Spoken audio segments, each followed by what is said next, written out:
Wendy Bell Radio is live. but not really. It's actually JD Rucker Radio, Is which it? is a downgrade. It's a downgrade. Wendy Bell Radio is up here. JD Rucker Radio is here, but Brock lifts me up to the Wendy Bell Radio level, Right, something like that. something like that. Yeah. So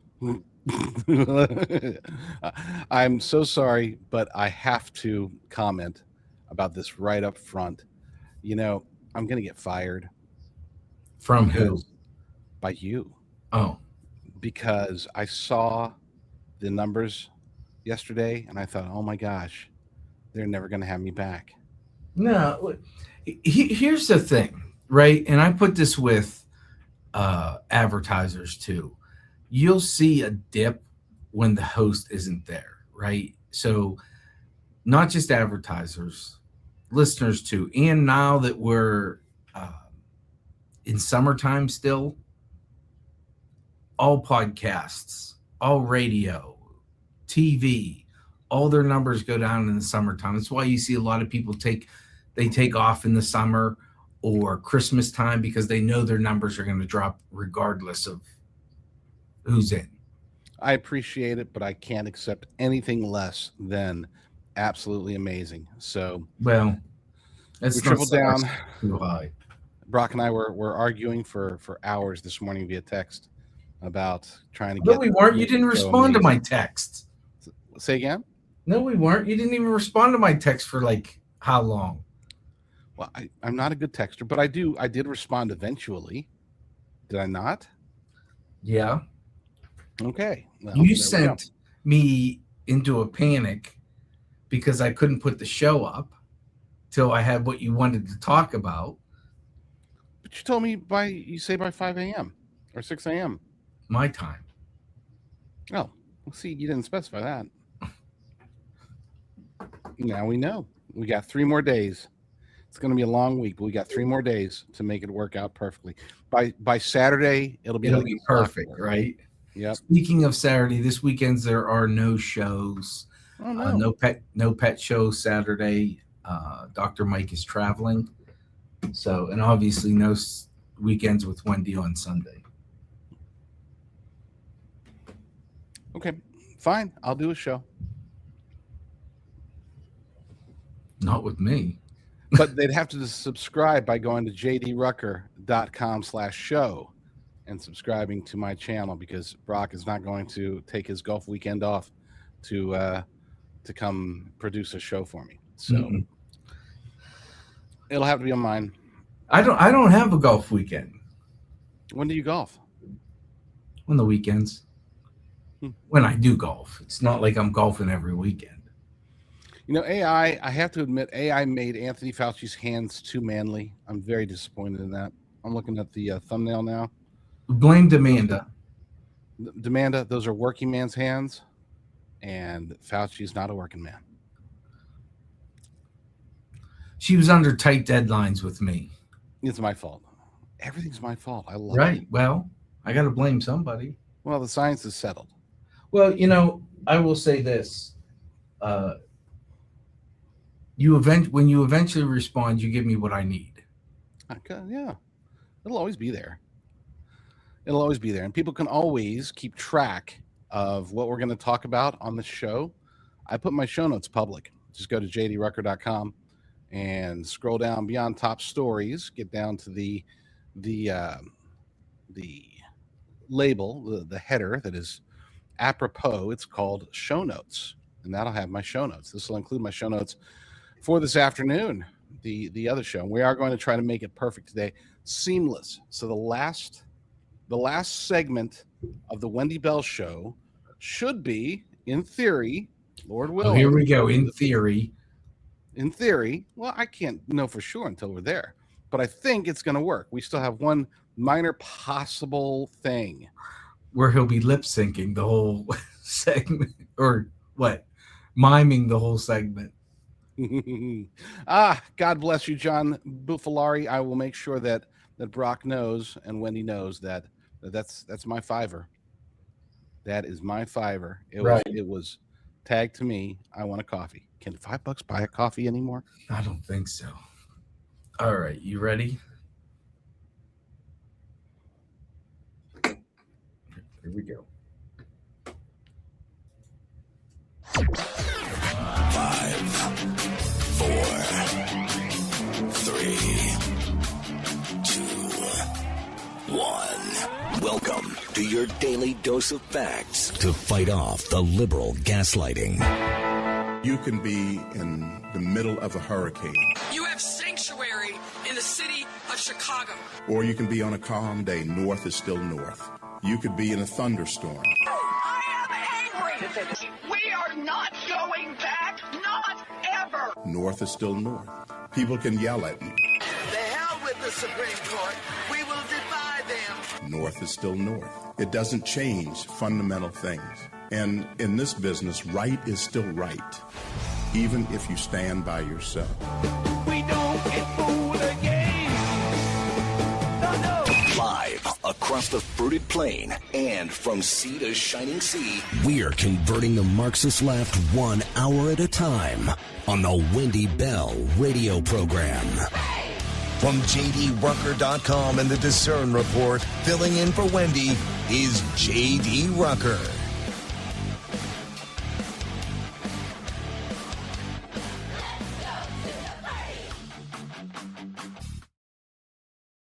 Turn your mic on.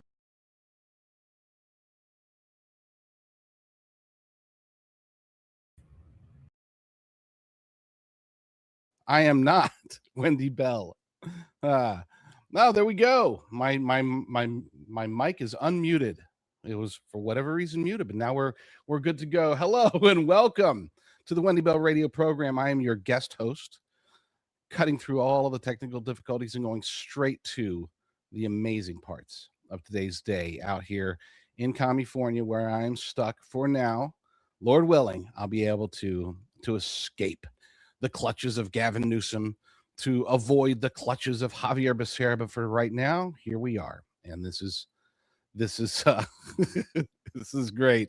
Bad start according to Rosebud. You know, it happens. We're new at this. Brock and I have just gotten started, but we're going to make sure that by the end of today's show, everything is going to be clockwork. Everything is going to be amazing, and nobody will ever get muted ever again, because we don't believe in censorship here at the Wendy Bell radio program. Big show today. Big show. I'm super excited. But of course, before we start anything, and thankfully, praise God, we did not get muted for the most important part of the day, the most important part of the morning or afternoon if you're on the East Coast, the Pledge of Allegiance. I pledge allegiance to the flag of the United States of America and to the republic for which it stands, one nation, under God, indivisible, with liberty and justice for all. Amen to that. Yes, you know, there's nothing wrong with the occasional technical difficulty, because it reminds us that we're human. It reminds us that things can be taken from us at any moment. Case in point, California. You've got an activist attorney general there, Attorney General Bonta. He goes by Bonta, and he thinks, you know what?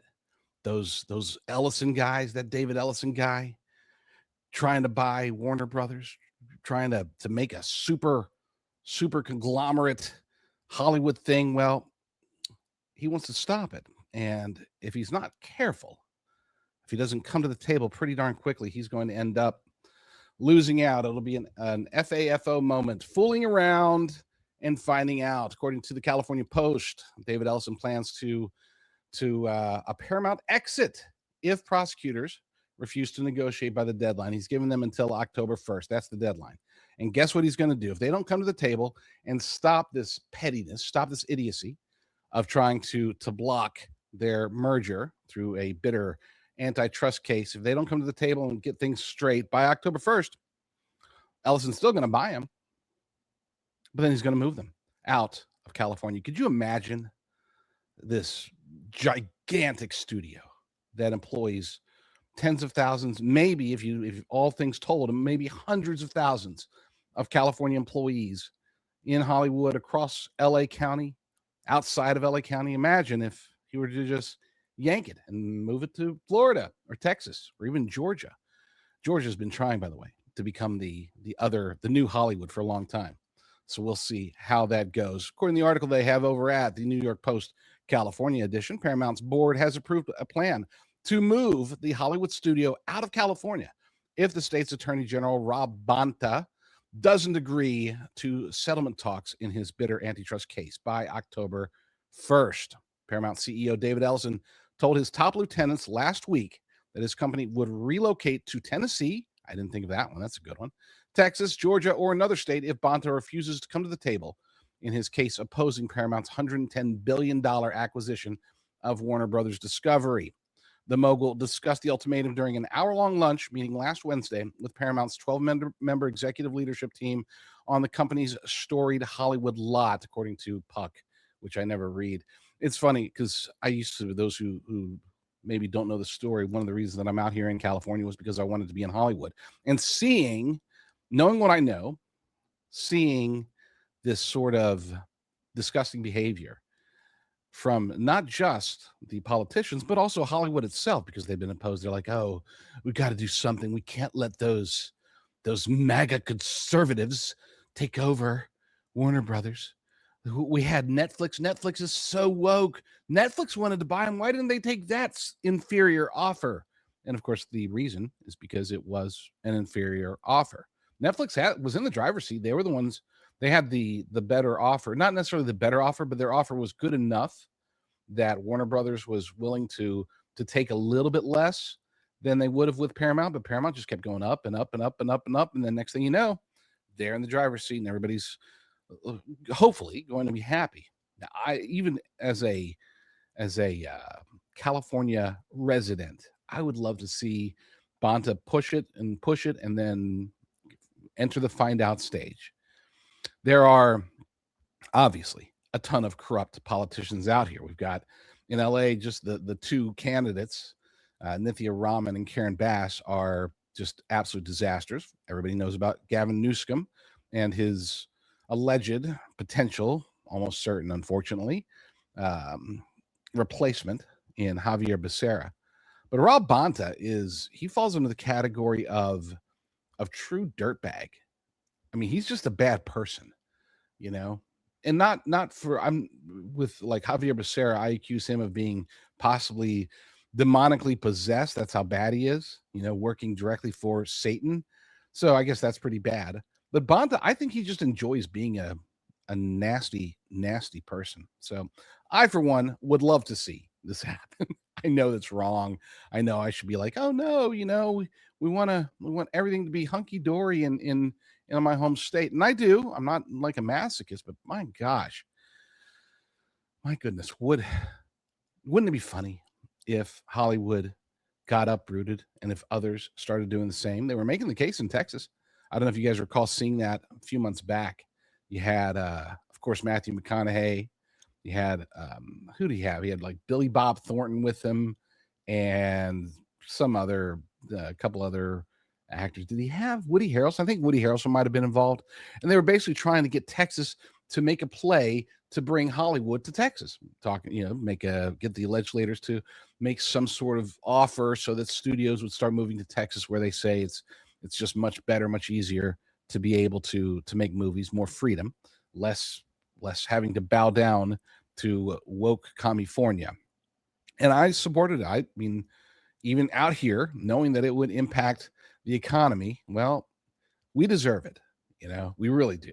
If any state, they're basically a nation, if any state needs to be smacked down and humbled a bit, brought down to a level that is, I guess, more manageable, it would be the state of California. So that's probably the only time I'm going to do an entertainment story here on the Wendy Bell radio program. Not because I'm against entertainment.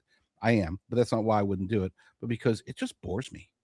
I mean, am I the only one that sees all of this stuff, all of the various things that are happening in Hollywood and in music? It's just gotten so boring. There is nothing is shocking anymore if it comes out of Hollywood.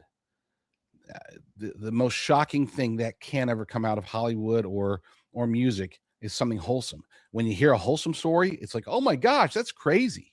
You look back, you look at, like, for example, the old Oscar awards, and you would hear during the Academy Awards, you would hear people regularly, thank God. And you just don't hear that at all ever anymore, because they are heathens. They have found a new God, and they're willing to back that particular God. So again, I know some of you missed yesterday's show. Quick intro before we get to the first break. I am JD Rucker. I am guest hosting the entire week.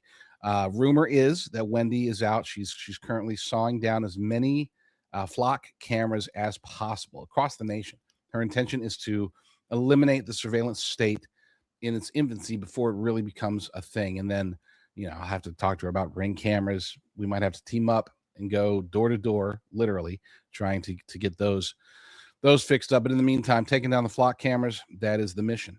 And I would say that it's a righteous mission. We don't want to be surveilled.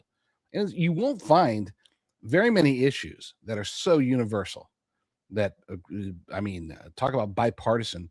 I think if you were to find people, of course, they'd have to understand what flock cameras are, which in Western society, even here in America, outside of the I guess the knowledgeable people, such as those who watch and or listen to Wendy Bell Radio. Outside of that, there's probably a whole bunch of people that don't have any idea what a flock camera is. But those who do, universally are against them. I've never seen so much unity between left and right. I mean, everybody's libertarian when it comes to those cameras, because we know what they can do. And so kudos to Wendy. And Doc Wombat asks, what the flock? Yes, that is a great question. And it is one that's being answered every day. I think that they're going down. You already have, I think, a dozen cities so far that have canceled their contracts just in the last few months. I would imagine that as a company, either they're going to have to wait for a Democrat to get in the White House again, or they're just going to have to figure out some magical PR thing that says, oh no, we really are just for traffic cameras. Nobody's going to believe them anymore. They've demolished themselves. They tried to get a contract out there. They tried to make it to where they could actually put all their cameras on Uber and Lyft. Sorry, not going to happen. After the break, we're going to talk about Anthony Fauci. His shame is tremendous at this point, as well as how it combines with the Democratic Socialists of America right here on the Wendy Bell radio program.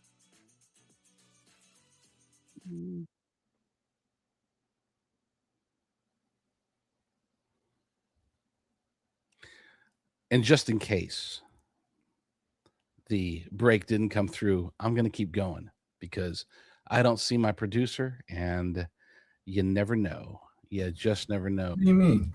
You scared me. Just in case the break didn't come through. Well, you never know. The sound apparently didn't come through in the beginning. How long was I silent? Oh, at the very beginning? I don't know, 20 seconds. Oh, okay. So it wasn't too bad. I had to go into your system and unmute you, so. Had to go to, but how was I muted? I didn't push mute. I don't. It's weird. What you can do is go to wendylovesgold.com and get your gold or sell your gold and buy a new mic. You could do that. Or you could get gold right in your IRA or right in your hand with gold bars, silver bars. You know, when we've seen our money just lose all its value. I mean, I saw someone say, was it Rand Paul that said $300 30 years ago was like $3,000 today. So gold and silver hold their value. Go to wendylovesgold.com, wendylovesgold.com, 855-927-5557, 855-927-5557. See about their wealth plan. You can get, if you order enough, you can get an autographed Wendy coin, silver coin. Check out everything they have. Get it in your IRAs. Get it in your stock portfolio. Protect yourself from politicians destroying the value of the dollar by overspending and printing more. So go to wendylovesgold.com or call 855-927-5557. I love gold too. Do you? I do. And if you guys want, you can send your gold bars to me. Okay. What's your address? P.O. Box. Gosh, gold has just skyrocketed. What do you think about It's up silver? It's up 10%. 10%. Well, the dollar's down what? I don't know. But gold's up 10% this in month over month. With all these data centers and AI, silver has to go up, you would think. Silver's down for the day, actually. That's crazy. But it is up for the month, skyrocketed. Again, it's up Good. actually 12%. It's up higher than gold. Same thing. Count the 5, and here we go.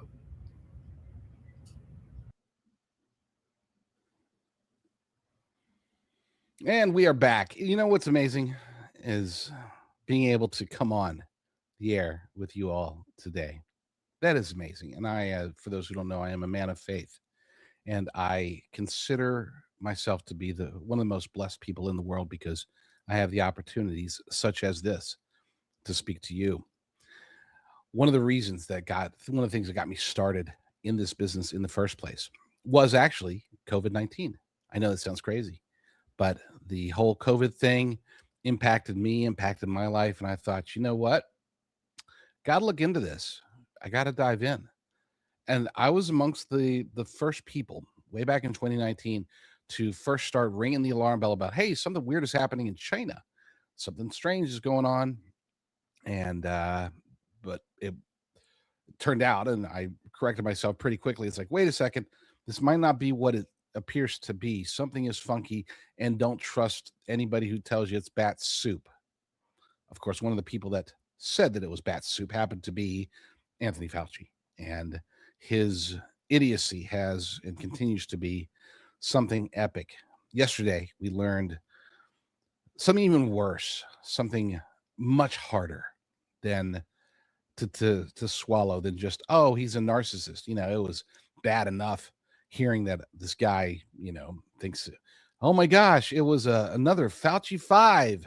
We saw that in his diary, how he was so happy. It's like, so many people died today, and I got to be on the television, 5 different interviews.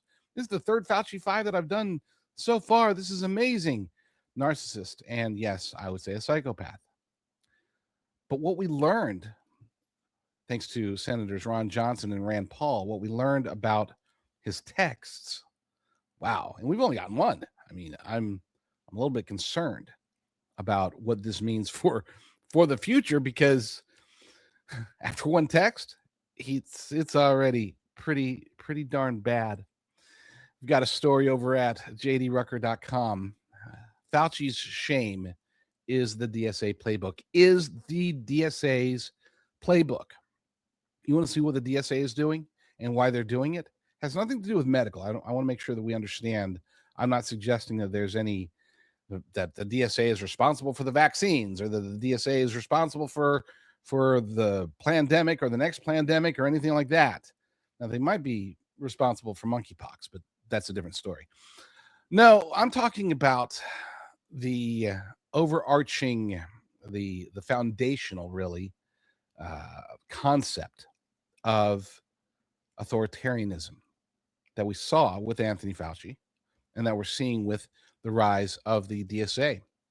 According to the article, in January of 2021, while pregnant women across America were being told the COVID shot was a settled question, Anthony Fauci sat down with his government phone and typed out a sentence he never intended the public to read. The fever and cytokine responses that commonly follow a second dose, he wrote to Rochelle Walensky and Vivek Murthy, could be associated with miscarriage in the first trimester. Now, surely something like that we would have heard about that back then, right? No, not at all. We didn't hear that. We hear something very different, which we'll get to here in a second. The message released Monday by Senators Ron Johnson and Rand Paul. I wish Ron Paul was back. From a trove of more than 34,000 texts recovered from Fauci's device is not merely a scandal about one man. It is a portrait of a religion. And that religion has a second fast-growing denomination organizing openly inside the Democratic Party under the banner of the Democratic Socialists of America. The connection is not a stretch. It is the whole point. Both the COVID technocracy and the socialist vanguard rest in the same article of faith, which holds that an enlightened few may deceive the many for their own good. Plato called it the noble lie. Lenin built a party on it. Fauci texted it. And as we'll hear in clip 1, he was very proud of the results of his lies. Approximately 20,000 pregnant women have been vaccinated with no red flags, as we say, and this is being monitored by the CDC and the FDA. Oh, that guy. You know, if I could do any impersonation, I would love to do him. I would talk in Fauci voice all day, not because I like his voice, but because it has become symbolic of the aforementioned narcissism, as well as the what I believe to be a full-blown psychotic nature to him. But also just because I'd love to be able to clown him a lot more. But this isn't just about a man who put his own career, his own fame, his own fortune, his own power ahead of the well-being of the nation. This is about a trend. And this trend is spreading across the United States of America right now. Again, when I say the Democratic Socialists of America are using his playbook, it's not because they're trying to do anything medical. It's because they too believe in the noble lie. They're willing to lie to you. They're willing to lie to me. They're willing to lie to anybody in order to achieve their goals. They believe that destroying the United States of America is the pathway through which they'll be able to make things better, at least better from their perspective. But it's not out of love. It's not out of concern. It's not out of, we just got to improve life here in America. No, they find America to be evil. They think that we are empire, as they like to say. Not the empire. They actually just use the word empire. And they're not the only ones. This is something that's been happening for a long time. And after the break, we will dive deeper into what it means and how the DSA is playing the Fauci playbook.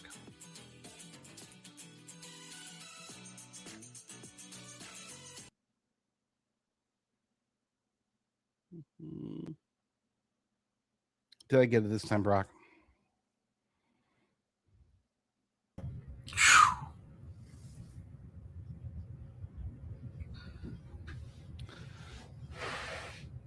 You're coming on slower today. Is it because of the tech issues?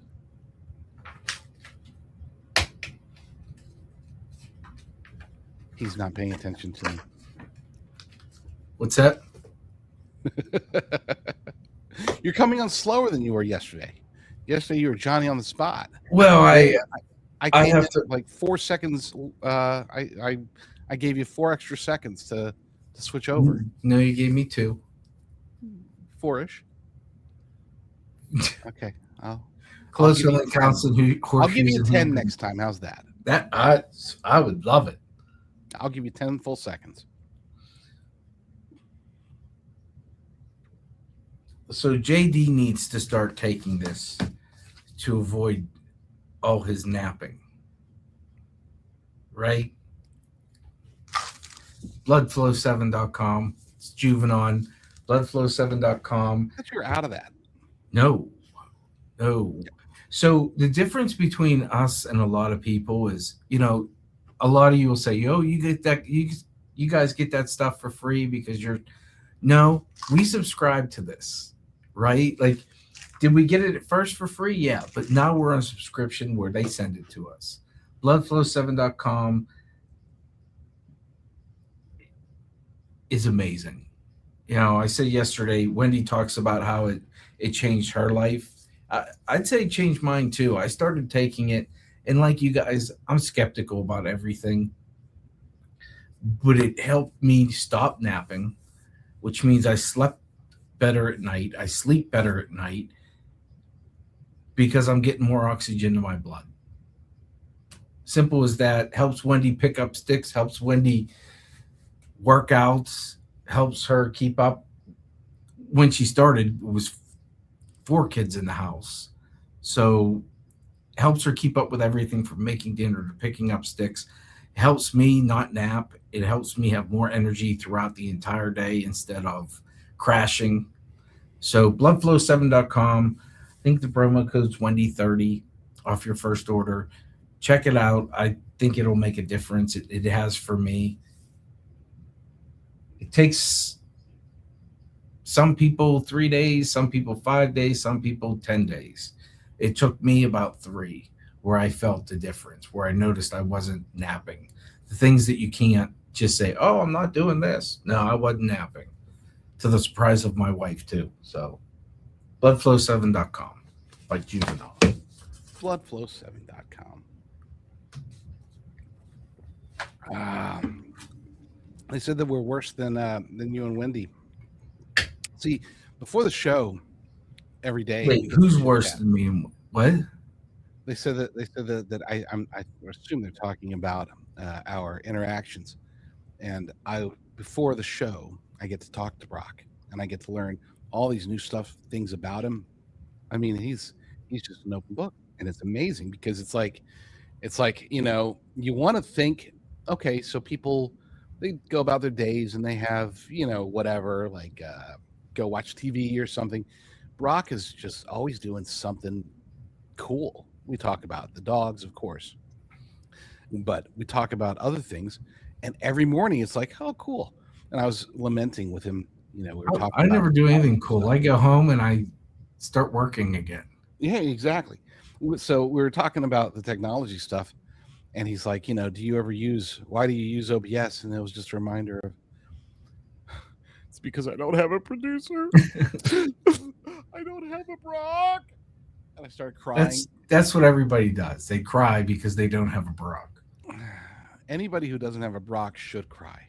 We should all just get a Brock. If there was ever a need for a cloning machine, it would be to clone Brock. No, it's not. Wendy. We could clone Wendy too. I was thinking though, but before the next time, if I am ever invited back to guest host the show, I'm going to grow my hair out and curl it. Maybe more people will come thinking that Wendy just got bigger. Because I have curly hair, and You know why she won't get bigger though? What is she taking? She drinks MTC Wellness. See that? It's like a meal in a can.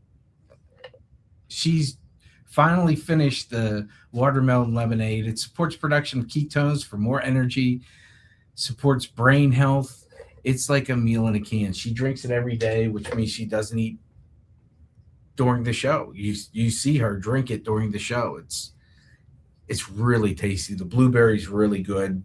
The healthyfat.com, you hear her talk about it all the time. She's freaking out because she's out of it right now. But another thing, one of our sponsors, she subscribes to it. So it's not just that she believes in it.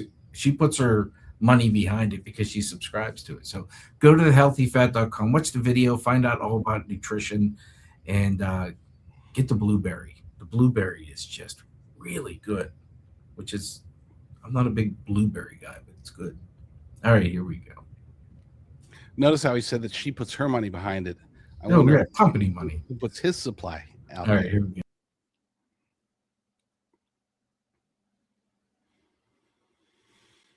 Oh, what an amazing day. It's only Tuesday, and it feels like it's Sunday all over again.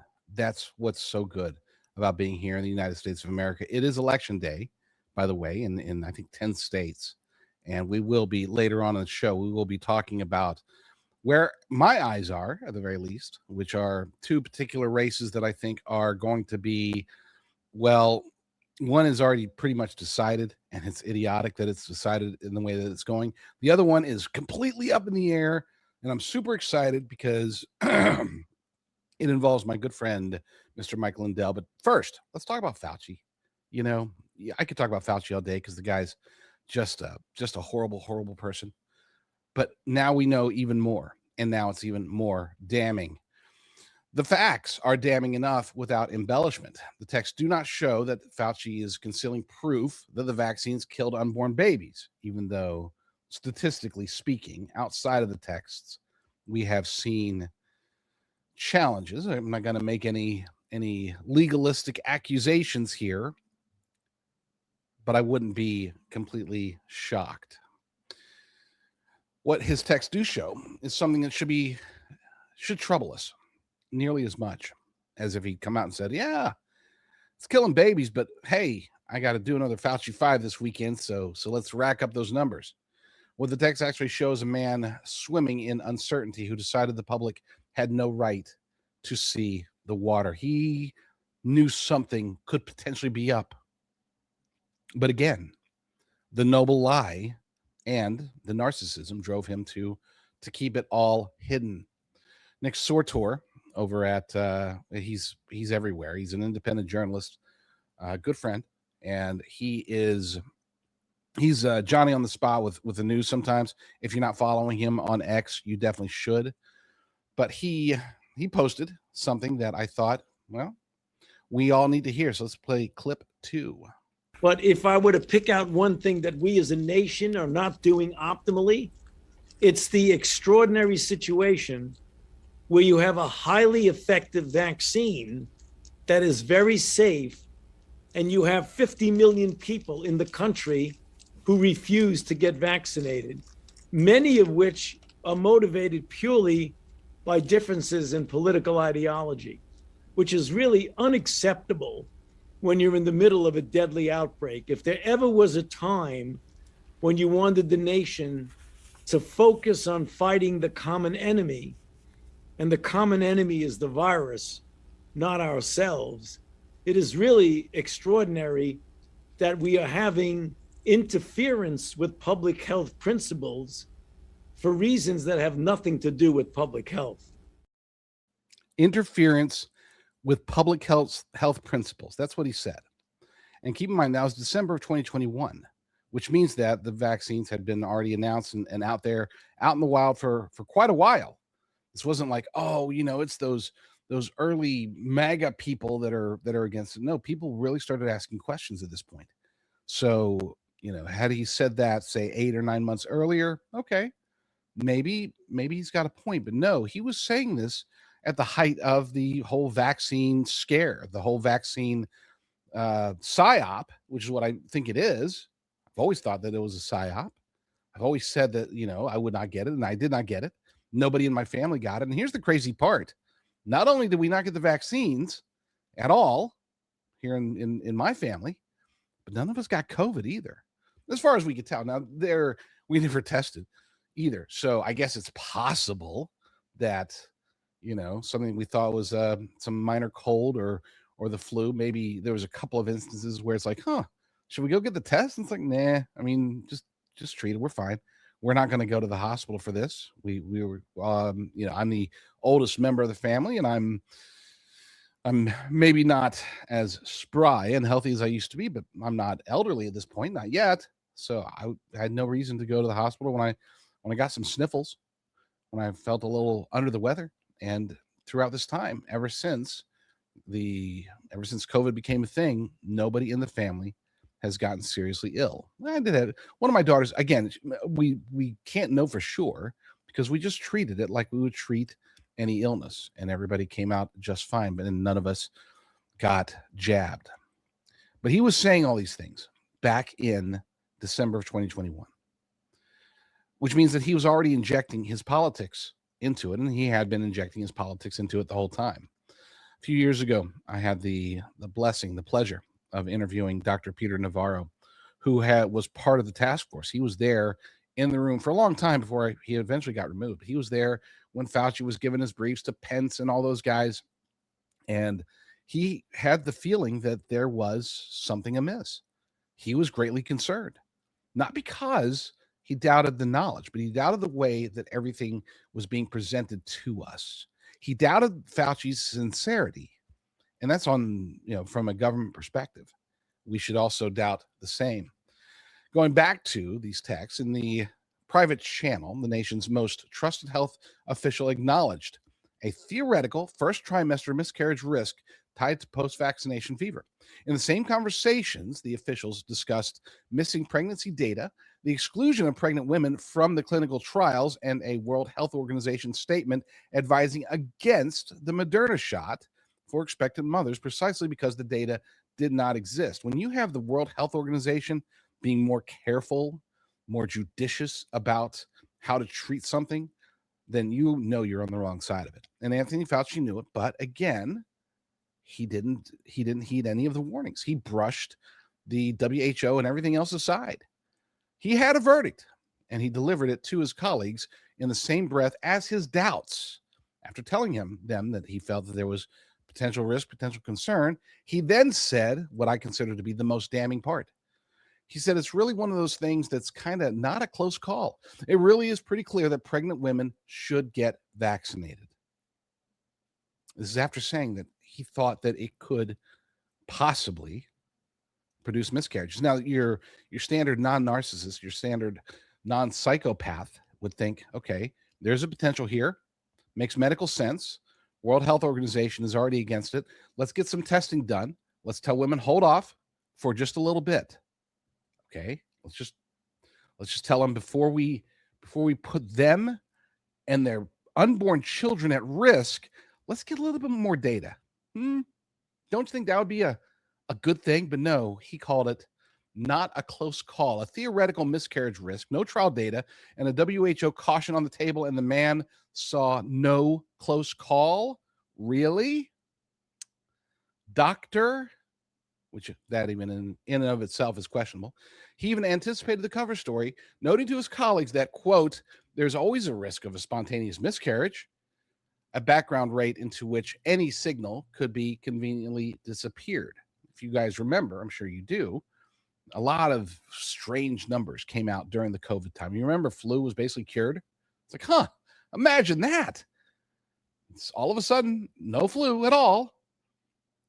He was hoping for the same oddness, the same oddities in the data, so that if there was maybe a few extra miscarriages, maybe just a few extra preborn babies dying, mothers having complications, just get swept under the rug. As he said, there's always a risk of spontaneous miscarriage, no matter what. He is a scumbag. Meanwhile, the public messaging machine rolled forward with safe and effective, and millions of women made the most consequential medical decision of their pregnancies without ever being told what the priesthood, because that's really what it is, what the priesthood was texting behind the veil.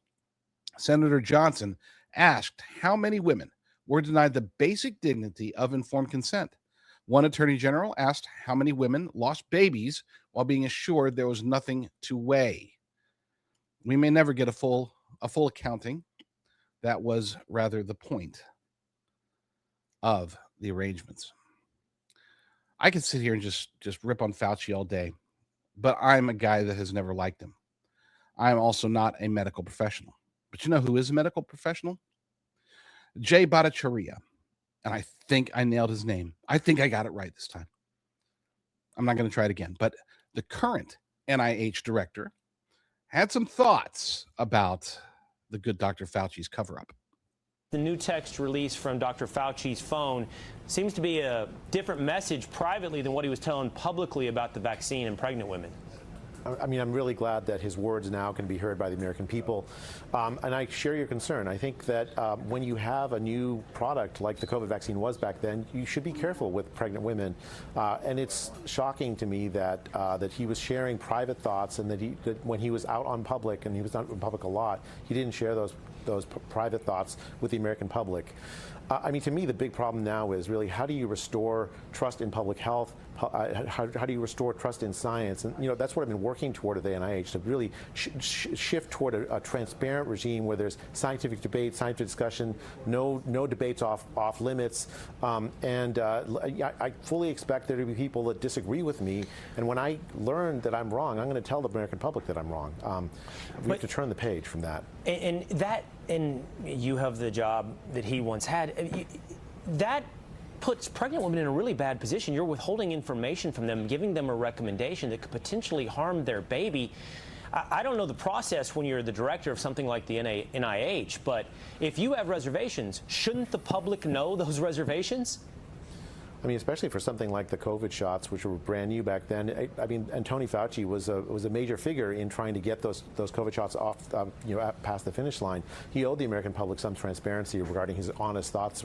Generally, it's the FDA that regulates products and checks for side effects and so on. The NIH develops the science that produces the new vaccines. There's usually like a one lane and another lane. Tony Fauci, in some sense, was out of his lane, push and then use that power to tell the American one thing when he really thought another. Notice how the context here is that he was out of his lane. That's important, because when it comes to, as Dr. Bhattacharya said, it's not his duty, it's not his job to determine whether or not a vaccine is safe and effective. They are given the data, but if they have concerns, they bring those concerns to the FDA, and the FDA can then make a decision. In this case, he was pushing against anybody that questioned him. Now, the sad reality is very few people were questioning him, because at that point he had already consolidated enough power, consolidated enough influence within the Biden regime to be able to pretty much press whatever he wanted to. We're hearing from other people, including Scarf Lady Deborah Burks, that maybe Fauci might have his boundaries. It's not coming from Rand Paul. That's not coming from Ron Johnson. That's not coming from Rick Scott or any of the senators that grilled him a couple of weeks ago. That's coming from somebody who worked with him on a daily basis. Francis Collins has been conspicuously quiet about all of this. He's a man who very recently has been trying to promote and engage more in his own faith as it pertains to the medical arena. I don't know if he's growing a conscience. I don't know if the people around Dr. Fauci, or at least who were around him at the time, I don't know if they're suddenly growing that same type of conscience. But we'll see. It would be interesting to hear from those people. We won't, because unlike Fauci, they didn't get a pardon. So they might consider themselves to be at risk. After the break, we will dive into what this all really means, because this isn't just about healthcare. This isn't just about miscarriages. This is about what they really built. And in my humble opinion, they built a church. Coming up next on the Wendy Bell radio program.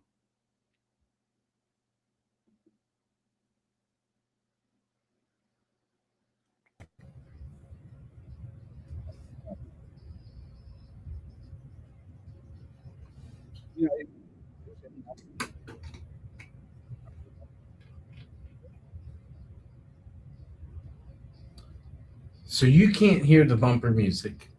I don't hear any bumper. I don't hear anything at all. Okay. I am going strictly off the clock, and yeah.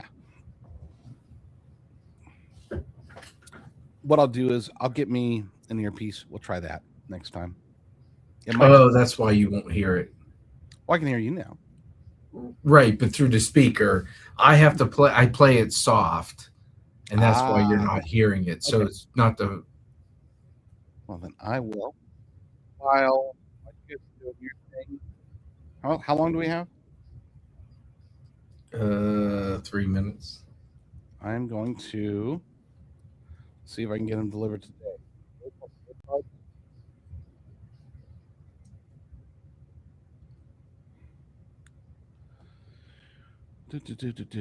Isn't it so? It is so sad that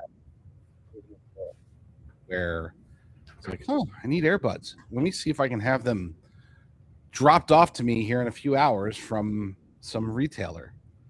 No, don't buy them. Just watch the clock. No sense of buying them for just this. They're $19.97. Oh. I already got a $5 tip today. That's 1/4 of the way there. If I can get 3 more $5 tips,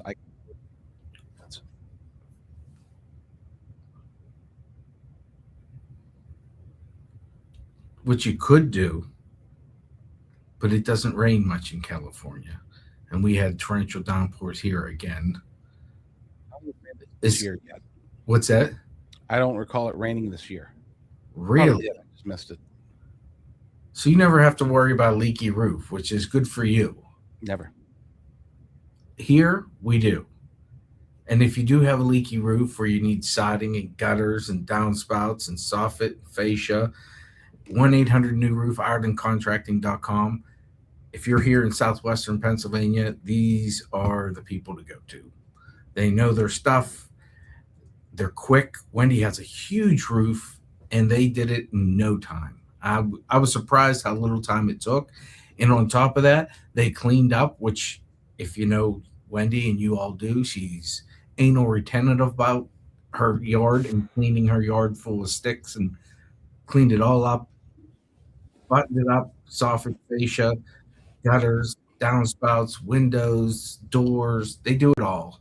And now Dan, their son, this is the perfect time to call to get Dan out there because Wendy isn't here monopolizing his time, doing all your outdoor electrical work and lighting, which I know she's having him back out to finish the lighting of her new area. So 1-800-NEW-ROOF, IrelandContracting.com. Give him a call if you have things. Don't give money to him. I don't even see the money that comes in. Why are you guys donating to him? God bless you all. God bless you, everyone. Listen, who's going to tell Wendy? I'm not. Wendy has to cut the check. I'm not going to tell her. You don't have to tell her. Oh, she's the one that has to cut the check? Okay, fine. I'll tell her. Yeah, you're screwed. She could just order the earbuds. I'm just teasing. Anyway, no, it's funny. So I forgot who. Somebody said in there. Oh, it was Jamie. Said, don't get the earbuds. It's radiation. All right, here we go. I don't have any. He could probably use some radiation. Here we go.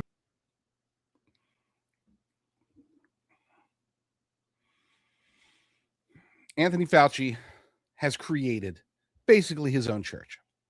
I mean, let's just call it what it is. This is the Church of Fauci, and he does so consciously. Like, this is a man who truly reveres himself so much that he considers what other people think about him, people like Julia Roberts. He thinks that they don't just like him, don't even just adore him. They think that, or he thinks that they worship him. Back to the article we have over at jdrucker.com to understand why this happened, why all of this subterfuge, why all the lies, why all the cover-ups. To understand why this happened, you have to stop thinking of the COVID regime as a public health apparatus and start seeing it as what it functionally became, which is a church. Scripture describes the type with unnerving accuracy. Professing themselves to be wise, they became fools. It's a good day to reread Romans if you haven't lately. Science, properly understood, is a method. It is organized humility, a discipline for testing claims against reality. What ruled America in 2021 and beyond, unfortunately, was not a method, but a deity, spelled with a capital S. Science. I am the science. That's my best impersonation. Complete with vestments and liturgy. The lab coat became priestly garb. Trust the science. That became a call to worship. The hesitant became heretics, as he noted in December of 2021, 50,000 people in their political ideology. And the punishments were entirely medieval in spirit, if not in instrument. Dissenters lost jobs, licenses, and platforms. Questions that Fauci himself was privately texting to colleagues would get an ordinary citizen banned from social media as a purveyor of misinformation. Imagine if you had posted in 2021, you had posted on Twitter at the time, you'd said, hey, I think that because of the cytokine and the fevers that come from the jabs, that perhaps they may be able to cause miscarriages. You would be gone. You would have been eliminated from your social media platforms. Saying out loud on social media what he was saying privately as a doctor to his colleagues would have gotten you banned. A method can be corrected, but a God cannot be questioned. And a clergy that answers only to its God acquires a terrifying power, the power to absolve its own lies. Within this theology, the noble lie is not a failure, it is a sacrament, administered to a laity judged too weak and too foolish to handle uncertainty. Fauci did not believe he was deceiving the public. He believed he was shepherding it. Well, I guess you could say I don't want to get my hopes up and assume, the reckoning is coming. But I want to hope that it is. I want to hope that Rand Paul and his committee, that their efforts to hold Anthony Fauci accountable, that they do bear fruit.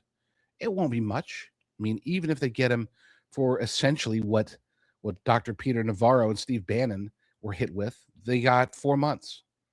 Is that what Fauci deserves? Does he deserve 4 months? I would say that he deserves the rest of his life. I truly believe that. I think that his sins, the damage he did to this nation, the lives that were possibly lost as a result of his decisions, as a result of his recommendations, I think that that's worth a lot more. Unfortunately, he has a pardon that covers the vast majority of his alleged sins, his alleged crimes. But he doesn't have one for anything that happened after, anything that he did after January 20th, 2025. So anything that he's done since then, including quite possibly lying to Congress or lying to the Senate, those should be fair game. And we'll see. We'll see. He has been sent, his recommendations have been sent for him to be held in contempt. We'll see if they actually do litigate it. Unfortunately, call me cynical, but I don't have a whole lot of hope. I'd like to see it, but we might have better luck getting it from the state level, and we will actually be hearing from an attorney general about that here after the break. I know it's Big Fauci Day. That's what we're talking about. We're going to keep talking about it when we come back here on the Wendy Bell radio program.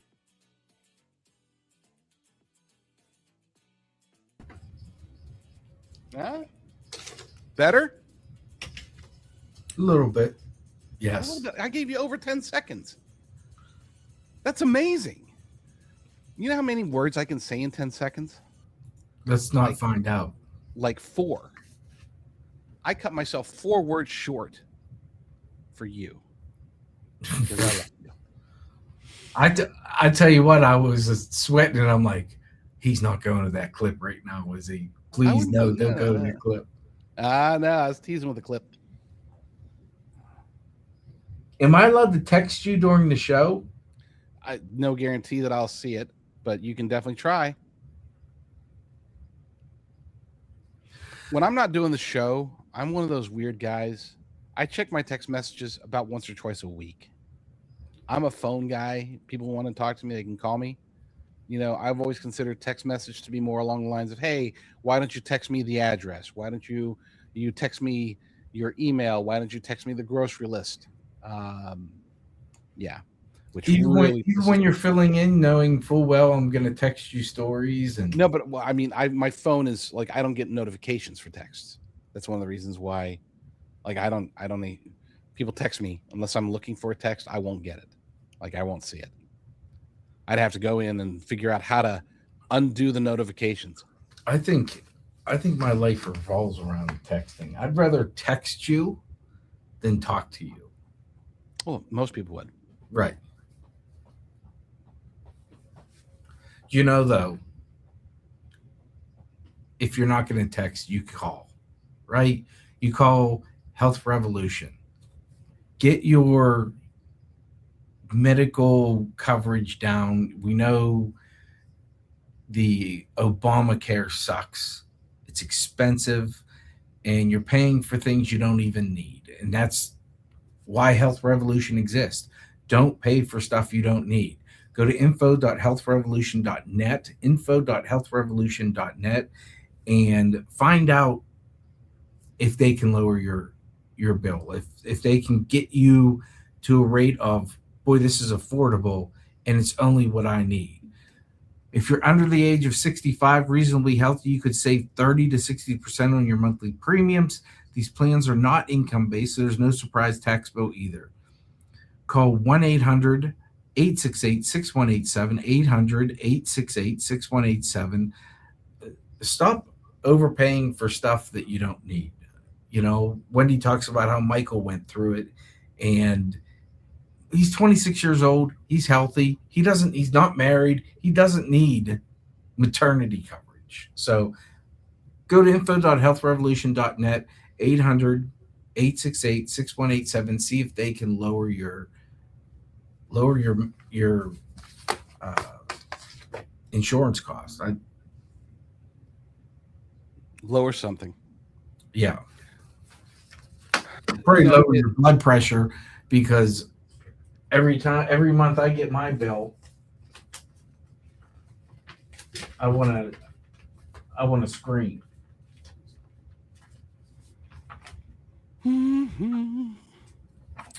Oh, I haven't been trying the chat. Let's go to the chat. Anything? Any at FFNs? Can barely hear the music. Yeah, I can. I don't hear it at all. They can barely hear it too. Radio, but Okay. It's different. It's different for radio. I'm going to explain this again because I know we don't always have the same listeners. So because of the system, if I play the bumper music to where you could hear it clearly and JD could hear it clearly, what the system tries to do is it tries to monitor both. And it tries not to mute either, so it like muffles them together. So if you hear him get muffled, it's because the music's playing louder. So it's a dance. Why can't I hear me? You can dance for inspiration. Oh. So it's not Rumble. It's not. It's this software. So it's just It's my fault. I mean, at the end of the day, no. It's The one thing about this software that it has echo cancellation. It tries to almost AI this type of stuff where, old school is still the way to do it. To have a board in front of you to where you can adjust levels manually. But a lot of people that do this and are into podcasting have never been on this side, so they rely on the machine, the software to do the work for them. I'm glad that at least some of the people in the chat recognize that I was quoting Madonna. What? You can dance if you want to. I'll just ignore you. That's what I've come to realize. That's the easiest thing to do is just ignore JD. How much time we got? A minute 15. I guess I have a little bit of time. I'm not picking. This is Jamie. I'm not picking in the South Carolina race. Not for any other reason. I don't know it. I haven't taken the time. I would have. I just found out. It's like, oh my gosh, it's already here. I had no idea. So I'll tell you tomorrow who I pick. How's that?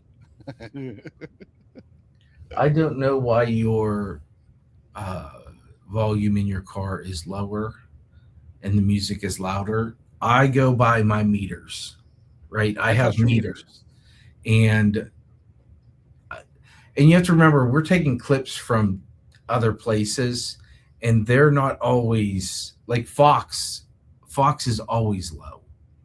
CNN's always high. So I just go by meters. So sometimes one might be louder than the other, but I go by the meters and don't let them peak. That's the best I can do for you. I like it. All right. Chums up. All right. Here's your rush open. Did it just for you.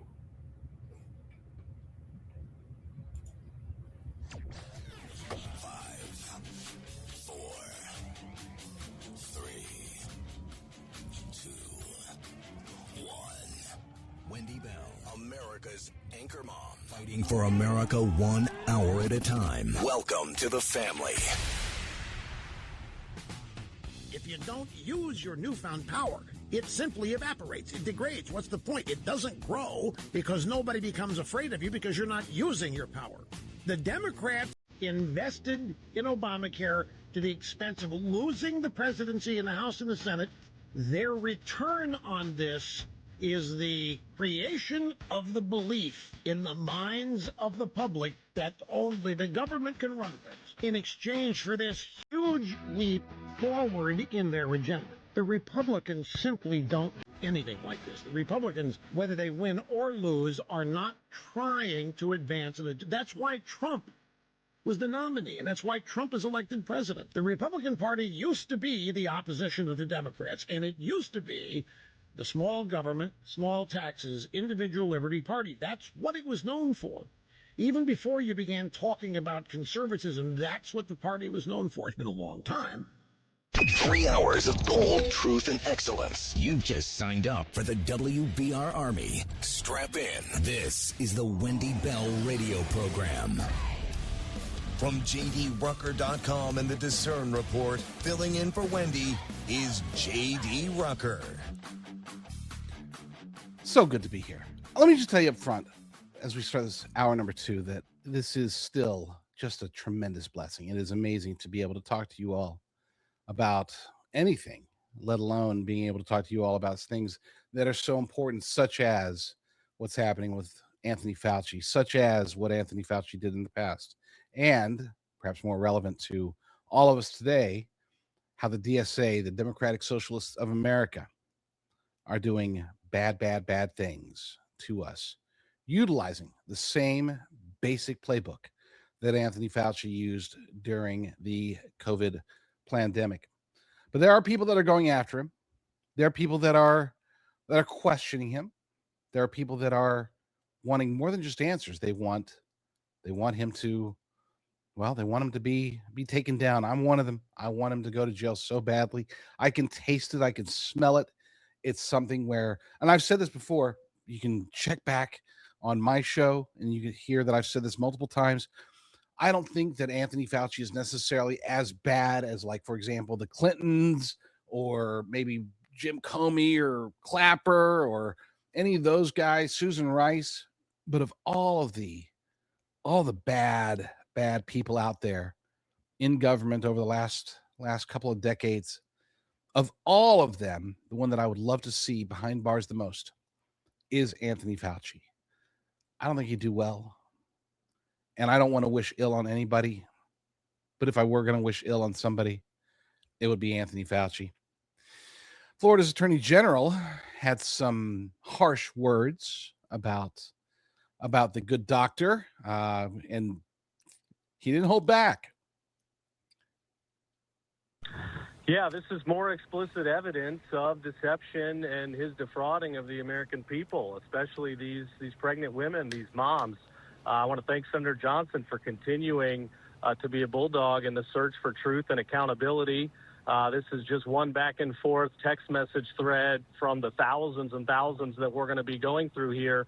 But again, a lot of people were injured and suffered, and it wasn't from an accident. It appears to be deliberate, dishonest messaging where Dr. Fauci, he was worried about one thing but pushed another on the American people.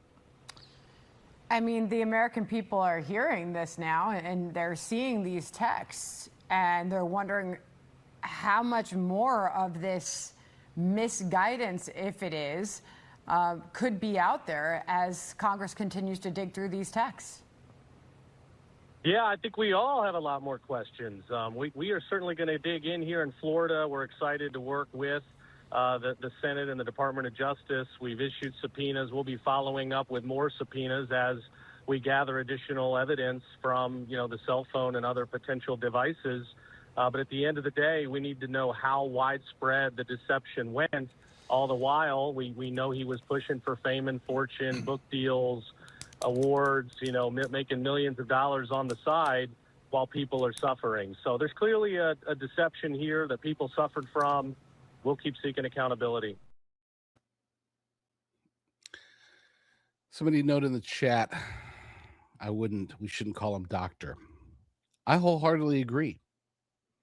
I truly believe that, number one, it's questionable whether he really technically still is a doctor. But even if you count it as an honorary title, he doesn't deserve it. He's not. I called him earlier the good doctor. There's more of a phrase than necessarily a title. The sites that I run, and I run several sites, news aggregators, it's forbidden to ever mention him as a doctor. I mean, it's just like we never call him Reverend Al Sharpton. He's not a reverend as far as we're concerned. We never call Anthony Fauci a doctor.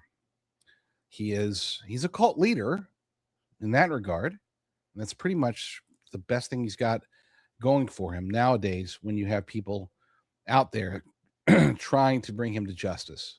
And it's not just at the federal level. You do have now, last I checked, 3 states that are investigating, determining whether or not they can hold him accountable.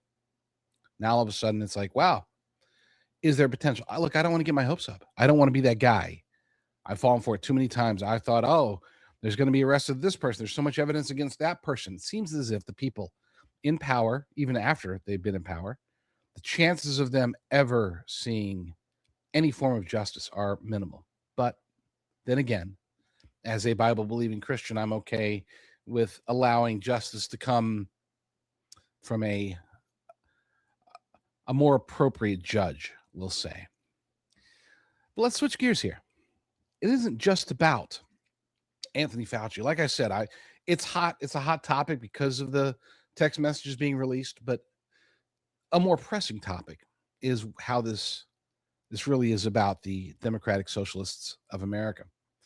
Back to the article at jdrucker.com. Here's a Bible verse for you. Woe unto them that call evil good and good evil, that put darkness for light and light for darkness, that put bitter for sweet and sweet for bitter. Woe unto them that are wise in their own eyes and prudent in their own sight. Does that not fit Anthony Fauci perfectly? But it's not just him. He's only one of the quote-unquote denominations of authoritarianism, the denominations of the modern version of quote-unquote small g gods out there.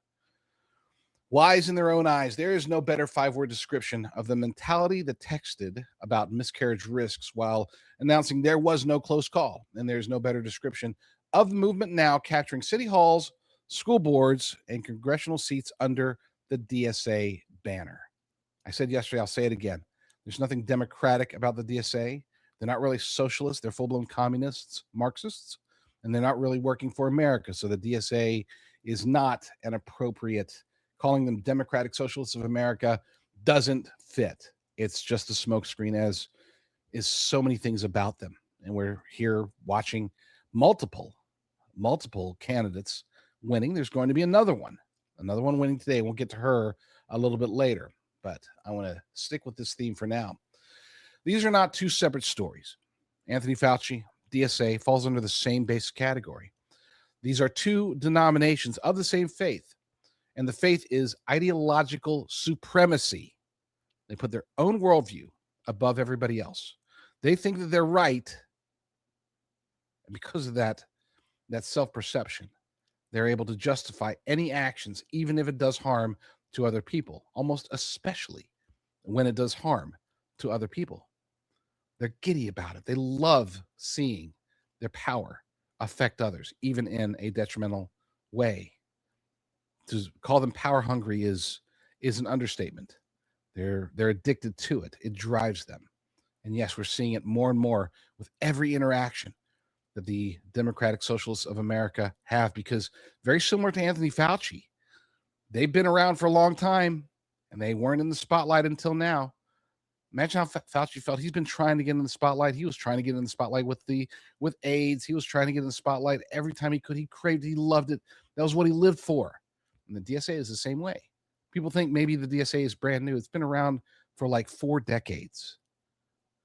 And only now are they finally really getting into the spotlight. Only now is anybody actually taking them seriously. And we must, because again, they put us at risk. The conviction that history has appointed certain people to manage everyone else. That's what drives them.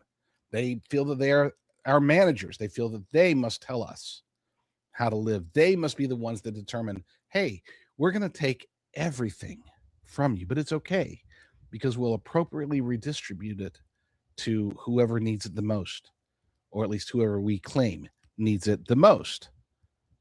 That's what Marxism is all about. That's what it's always been about. That's what they're pushing on us. The DSA has its own gospel, the inevitable arc of history bending towards collectivism.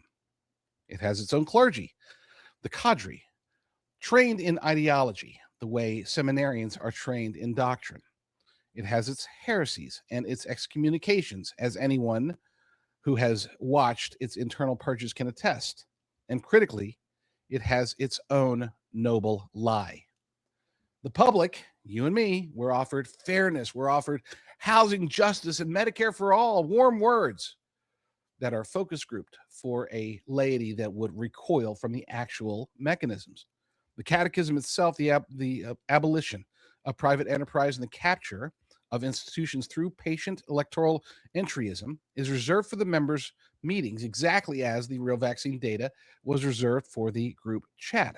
As we're seeing more members of the DSA going to the press, they are crumbling because they are sort of saying a little bit, trying to sort of say what they're saying in private, but they know that it doesn't play as well. They're learning now, and this is a phenomenon that's only been happening for about a week. They're starting to realize, wait a second, I can't just dismiss it by saying, well, that's how it is. I mean, I can't just say, oh, it's for the greater good. And then everybody's, during the meetings that we have in private, everybody's like, oh, yeah, they're all nodding. But I talked to a journalist, even a friendly journalist, and they're like, yeah, you're going to have to elaborate on that a little bit. And that's where they start to crumble. They start to fail miserably. Now, this won't be the case forever. They came out strong. They were, we're unabashed. We're unapologetic about everything. And then all of a sudden it's like, oh, wait, we got to apologize about something. We weren't ready for that question.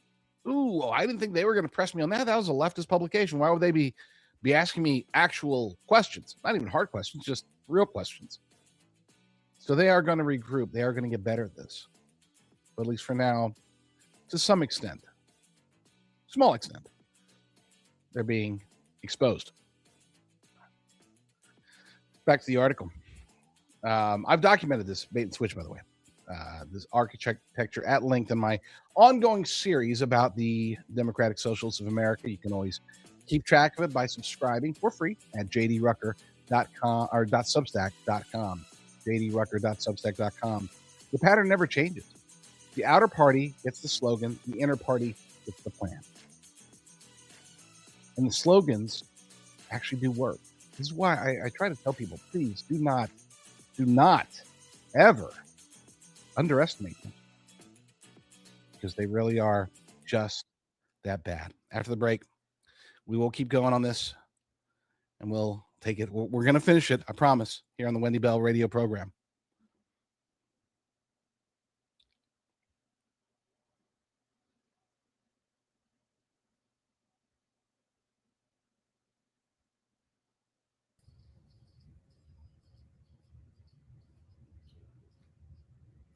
Can you see me down in the bottom? Can you see my picture down in the bottom of your screen? Can I see your picture down at the bottom where? It should be below the big screen. There's 2 little screens. All I've got is one screen. I don't see you down at the bottom. Okay. Why were you flagging me down because I was going long? Yes, you were going long. That's why I was trying to flag you I down. thought it was open-ended, though. It is, but we try to keep it around the 18 to 18:30 mark. Oh, okay. I didn't know it was that. I'm sorry. I was on a roll.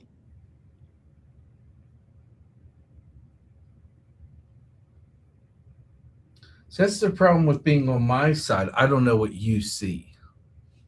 Yeah, I don't see you. I only see you when you pop it back up on screen. Can you take a picture with your phone and send it to me so I know, like, what you see?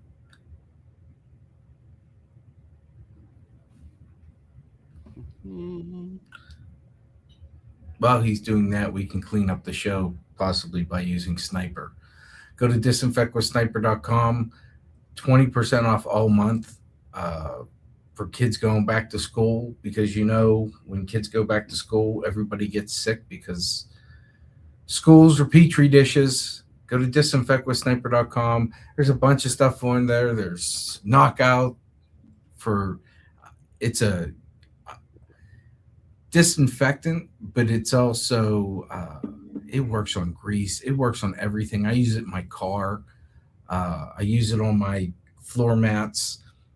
Disinfectwithsniper.com, 20% off a Sniper all month. Clean your kids' book bags. Spray your kids' book bags down. Hell, spray them down when they walk in the house so you don't get sick. Disinfectwithsniper.com. Go to disinfectwithsniper.com. Do you see what I sent you? I'm going to look right now. Huh. That's interesting.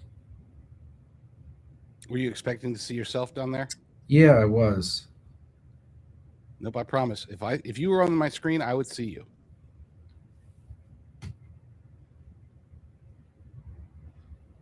It's not going to be a long week. It's not. This is part of doing this kind of stuff, that there's things that you have, like, I did not know that. So that's good to know. So when I send Dr. Mike, he can never see me down below either. So that's interesting to know. Not a long week. I will say, other than Sean Parnell, who used to come in studio, JD's the easiest person to work with. Oh, that's so sweet. I will say that you're self-reliant, which is, for me, great, but also I'm so used to building a show every day, and you do use the stuff I send you. But you never look at your text, so who knows? Maybe we just look at the same That'd stuff. be easy. But again, without being able to see you, I'm going off. You got to understand, I have to talk, but I also have 1, 2, 3, 4, 5, 6, 7. I have to monitor 7 windows while also doing the show. Sounds like a bunch of excuses to me. I know. I'm and here at the Wendy Bell Radio, it's not about excuses, it's about the results. It's about results.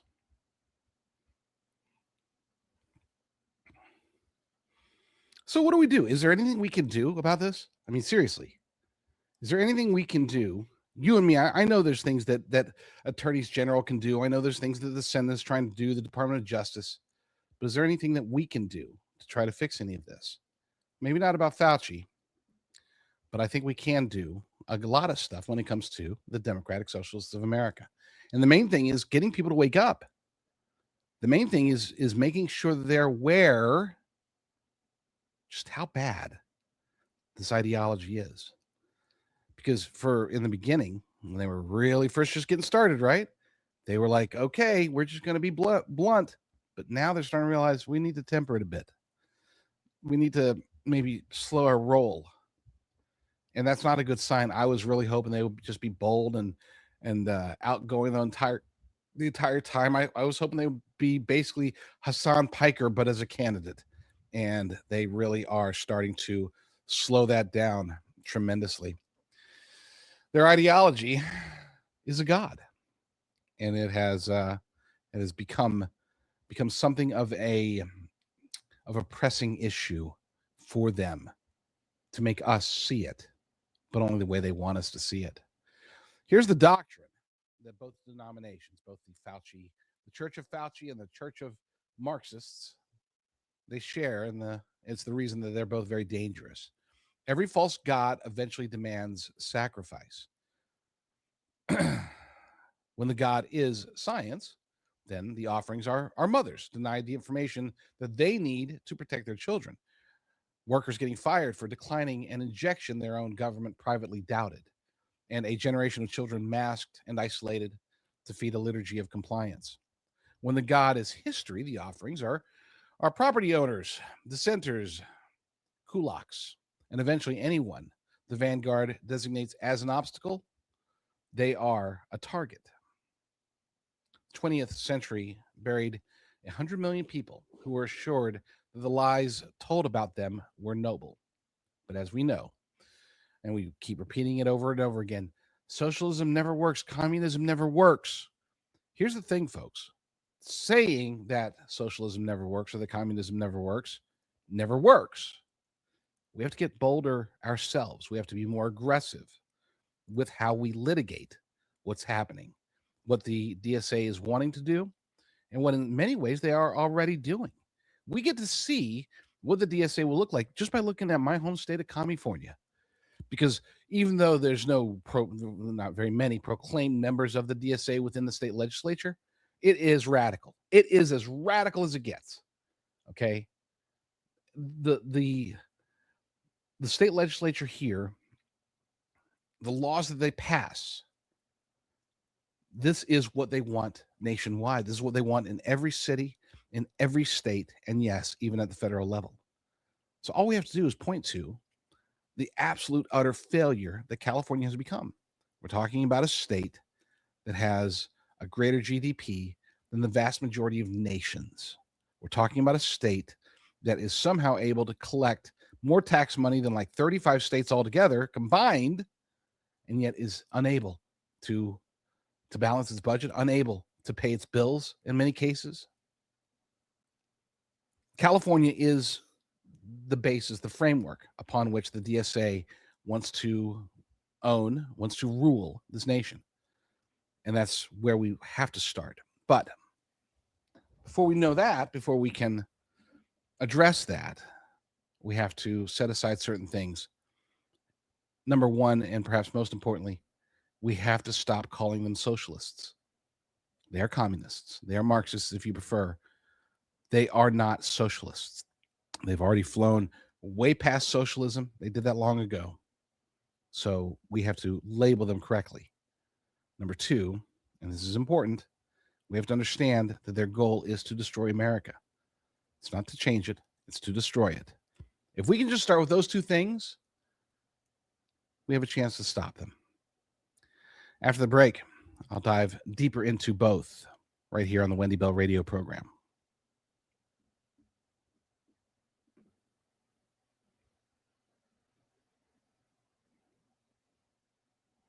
Look at that. That was perfect. Well, thank you. I screwed up the last one, so I don't know. You can always tell when I look like this. So look at my eyes now. That means I'm looking at the clock. When I look over here, I'm looking at the screen. When I look here, I'm looking at you. When I'm over here, I'm looking at me. But I'm not Anthony Fauci, so I don't look at myself very often. And when I'm over here, I look at the chat, which unfortunately I don't get to do very often. On my show, I get to do it all the time, but I don't need as many of these clocks or anything like that. I just go, and next thing I know, it's like 2 hours.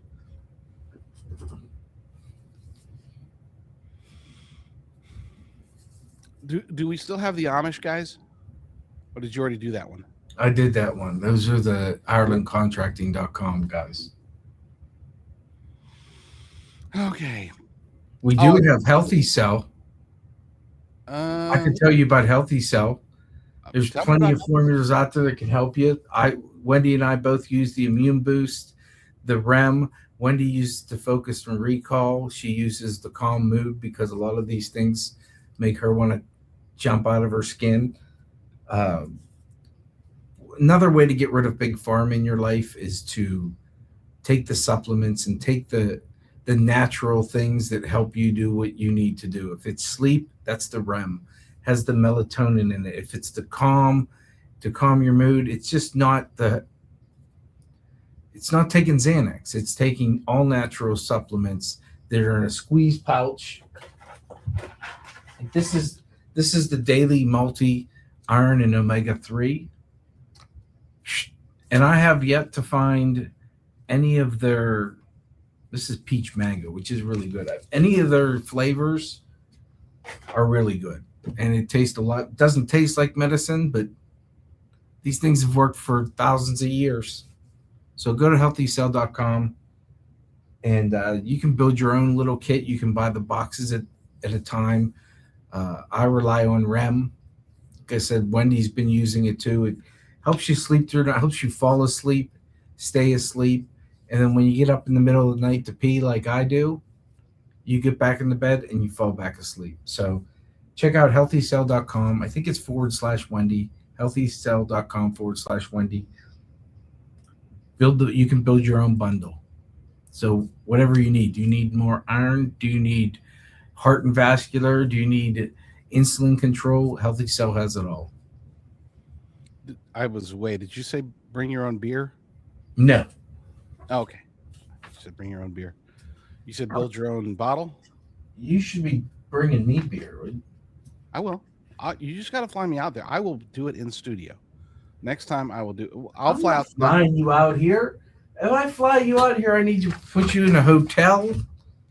No, I'll stay in the studio. Ew. There's no shower. You'll stink after a couple days. I stink already. Oh, well, that's the benefit of you being there. But if you were here, you could go get that big head of yours checked out by the Simkovich Concussion Institute. I'm sure you've been knocked around a few times, stuffed in a few lockers as a kid. Probably has some long-term effects. I am the one who knocks. What's that? I am the one who knocks. Oh. Well, Simkovich Concussion Institute, they can help you with traumatic brain injury, concussion, tremors, essential tremors. 412-366-3700, 412-366-3700. We watched it. I went in, he rooted around my mouth, soft palate, manipulated it. We watched our friend Diane go through it. Within a week, you're a different person. Just once again, not just taking pills, actually fixing the problem, treating the problems, not the symptoms. Go to SimkovichConcussionInstitute.com or 412-366-3700. Look at me. I'm getting through these today like it's my job. Nice. I do wear pants. Just trying to keep up with that. You didn't, and now it's in my head. I have worn pants before. Wendy, what went wrong? Oh, so wrong. We went together for so long. I never thought a guy could cry. Wow. There's a poet. Wow. A poet in the chat. Wow. Yes. Wow. I don't know how to introduce Harold Ford Jr. I saw this live, and I think he's pretty moderate. He's on the 5. I think he's pretty moderate, and I think you're seeing a lot of Democrats that are not happy because they have to defend this stuff, and now they're just saying, "I'm done defending this. This is insanity." So I liked what he said. Make up your mind what you are. Quit changing your mind. Well, we will get to play that. We will.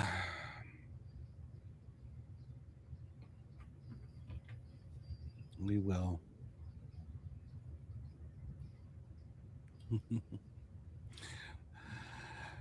Sorry. All right. I do get so stuck in the chat. I gotta stop. So 148. Look for 148. Here we go.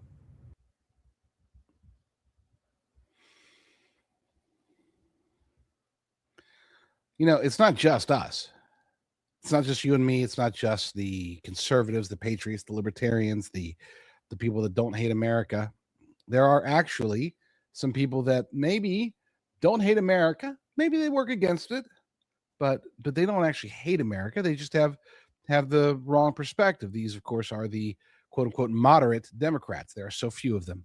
And I would argue that there's pretty much none of them left in office. You can say John Fetterman, that's about it. I mean, Democrats they've tested the waters. They know what's happening out there. They realize that they're a dying breed.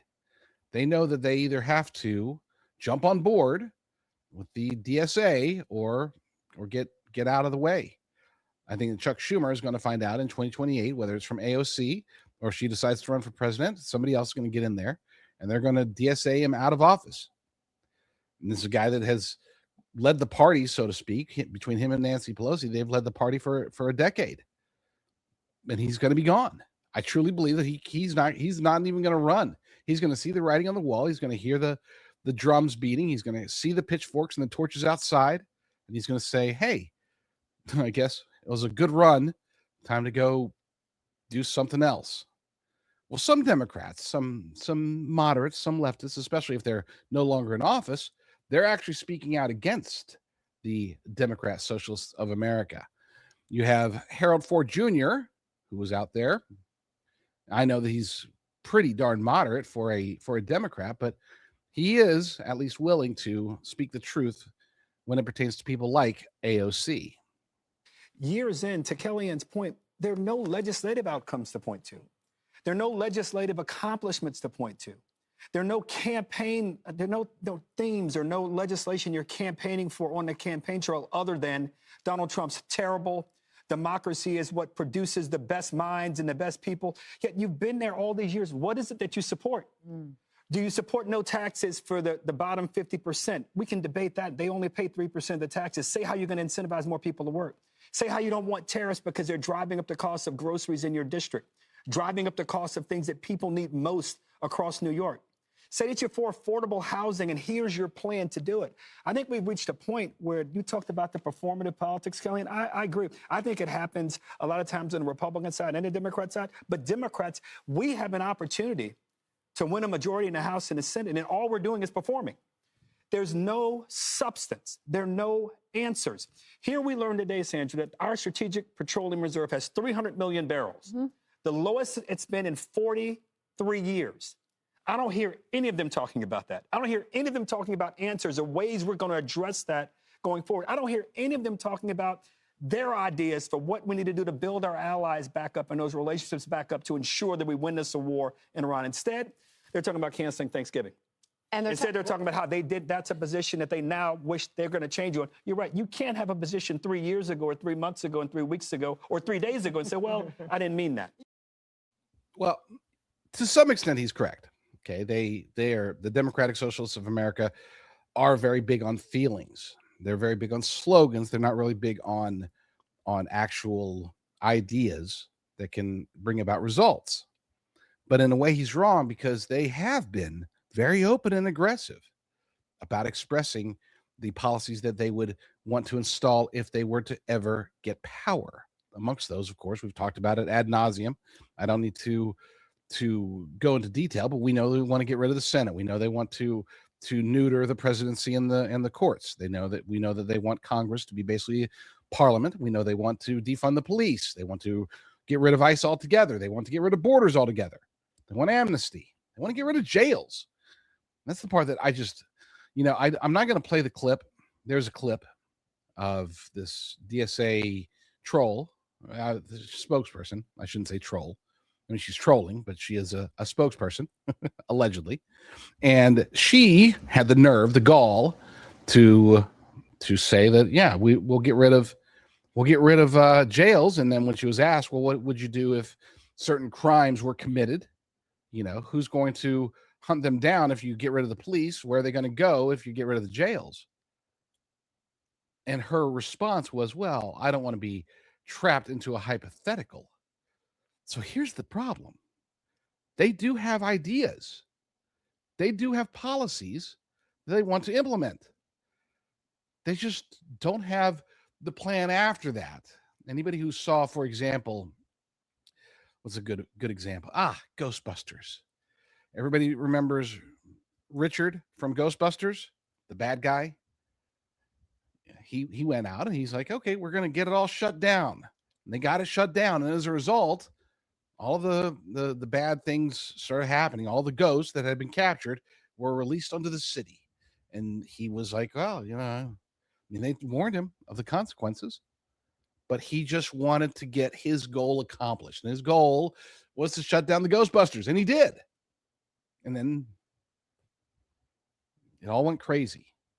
Now you might think, oh, but that's just fictional. No, that's actually probably the result there with the Stay Puft Marshmallow Man and mass chaos of ghosts running around New York City. That's probably better than the results that would happen if the Democratic Socialists of America were able to get their goals accomplished. It would be the end of the United States of America. And as I said before, that is what they want. That is their end goal. Now, later today, possibly on this show, but probably on the J.D. Rucker show, which will air immediately after this show, I will be talking about what happens after that. Let's say they do accomplish their goals and they are able to take some severe degree of power. They won't be in power for very long. They too will be eaten by the jihadists. But that's a discussion for a little bit later. Let's finish up this article. We're going to be going almost 2 hours on this one article, but it's important, folks. I cannot express to you enough how important it is that we treat this problem seriously. Fauci was the entry point, but the DSA must be addressed. Must be addressed starting today, starting yesterday, starting last month. Should have been already getting addressed, but it hasn't been. So now we got to start it. We gotta start it. We got to finish it because they are that big of a threat. The heart is deceitful above all things and desperately wicked. Who can know it? That is not merely a warning about socialists or bureaucrats, Marxists as we like to call them. It is a warning about human nature itself, and it is precisely why no vanguard of any kind, scientific or Marxist, credentialed or revolutionary, can ever be trusted with unaccountable power. The founders understood this, which is why they built a constitution out of distrust, chaining every ambition to a rival ambition. The men who designed our system assumed their own successors would lie, and they designed accordingly. The COVID regime worked around those chains. The DSA proposed to melt them down entirely. Against all of this stands a founder of a very different kind, one who claimed the title of truth itself and told his followers that the truth shall make you free. A faith built on that foundation has no room for noble lies because it does not believe any man is wise enough to administer one. Fauci's texts are more proof of the oldest lesson on record. The moment men appoint themselves gods, someone else has to pay. This time it was mothers with Fauci. If the second denomination, the DSA, if they get their way, it will be all of us. And that's why I spent nearly 2 hours on this topic. We have elections today. We have several.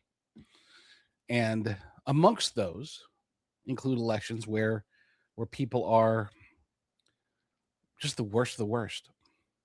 But somebody who's not up for election is Hassan Piker. And he has become the ideological leader of the party. The Democratic Socialists of America have hitched their wagon to a guy who truly openly hates the United States of America. And Joe Scarborough has had enough. Let's play clip 6. But please, I don't need people telling me, oh, you have to just turn a blind eye to people saying that women getting raped on October 7th didn't matter in the grand scheme of things. No, Americans aren't going to support that. This is not about me. This is about the Democrats, once again, fumbling the football on the 2-yard line when they have a chance to make great gains, but being so woke, I don't know if you want to call it woke 1, woke 2, or woke 3, but being too woke to call out the obvious. I swear to God. It's crazy that we're even having this conversation. If somebody says a woman being raped doesn't matter in the grand scheme of things, it's okay to call that person out and demand that candidates distance themselves from those people. If you want to rule,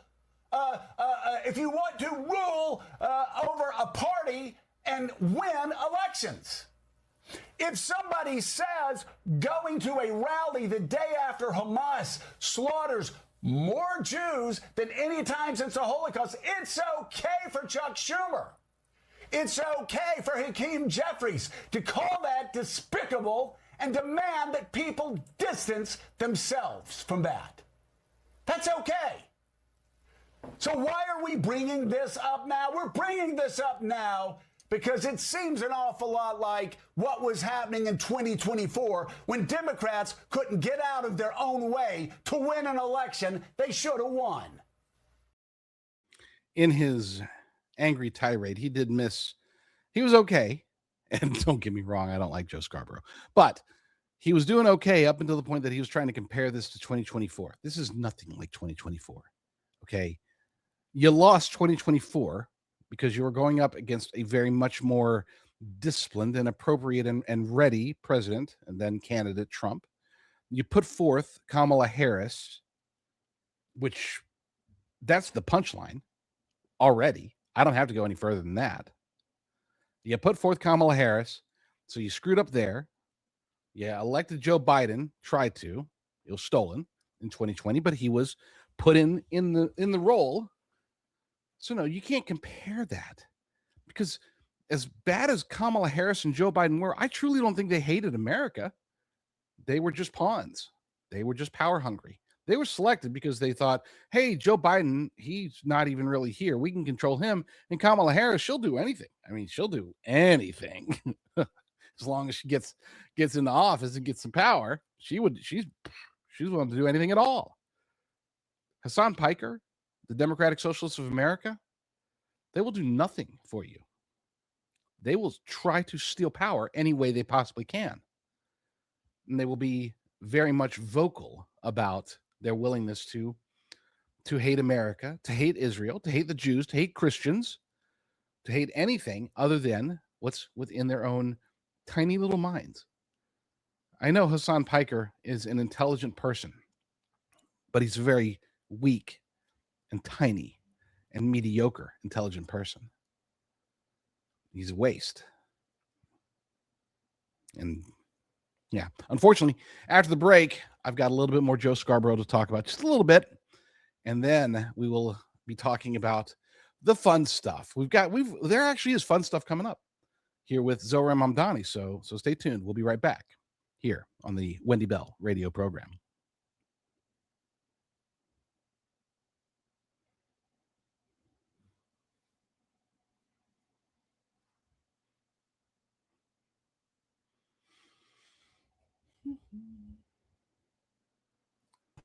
All right, I got to run to the bathroom. Say again? I got to run to the bathroom. Oh, well then I will do a spot for Wendy Loves Gold. WendyLovesGold.com is the place to go. Because, and I can say this, I've been in the gold business myself for many years. And I can say, and I have no relationship with them, but I did look into them. I did look into her sponsors. I looked into them a while back because I was actually trying to convince her to go with a different sponsor. And I looked at the people that she works with and it's like, oh, okay. Well, these guys are really good. She's like, I'm not leaving them. I was like, I wouldn't ask you to, not after doing my research, because here's the thing, folks, there are a ton of awful, very disgusting gold companies out there. I know from experience. I won't work with them anymore. I learned in some cases the hard way that and unfortunately, here's the thing. So many people, most in conservative media, are promoting these companies that are just questionable at best, But Wendy's sponsor at wendylovesgold.com, they are awesome. They really are. And this is coming from somebody I have zero incentive to say that. I can't. I have no skin in the game, no pony in this race. I just know that they actually are. I looked into them. They're good. I mean, they don't do the things that the multitudes, the nefarious companies out there do. So, yeah. Oh, that was my pitch. It's been a while since I did a real gold pitch. I've got my own friend that I work with, but on my show, and very similar to Wendy's. Again, the most of them are really bad, and I hate to say that because I've recommended some in the past. I thought I did my due diligence. I did, but what I found is that I was able to find the 2 or 3 that are they're still doing the wrong things, but at least they're doing them better and less ugly than the other companies, the bad companies out there. But I didn't realize that you could actually have good gold companies, which is, again, like I said, for Wendy's. One quick note. Somebody had asked me. So didn't Wendy ask you about Texas bullion? Say again? Didn't Wendy ask you about Texas bullion? No, I asked her. I was trying to get her to switch, and she told me who she was working with. I'm like, okay, I'm gonna go break these guys down because I know what to look for. I've been in the business. I know what to look for. I'm gonna go break these guys down, and I'm gonna show her how they're screwing people over. And I went there and I was looking at their stuff, and I looked at their spreads. I looked at everything they're doing. It's like, oh, okay, crap. These are one of the good guys. There's like literally 4 companies in the gold business. That's it. Okay? There's 4 that are not evil, and really, Texas Bullion happens to be one of them. They're one of the 4 good guys in the. We love them. They've been with us for years.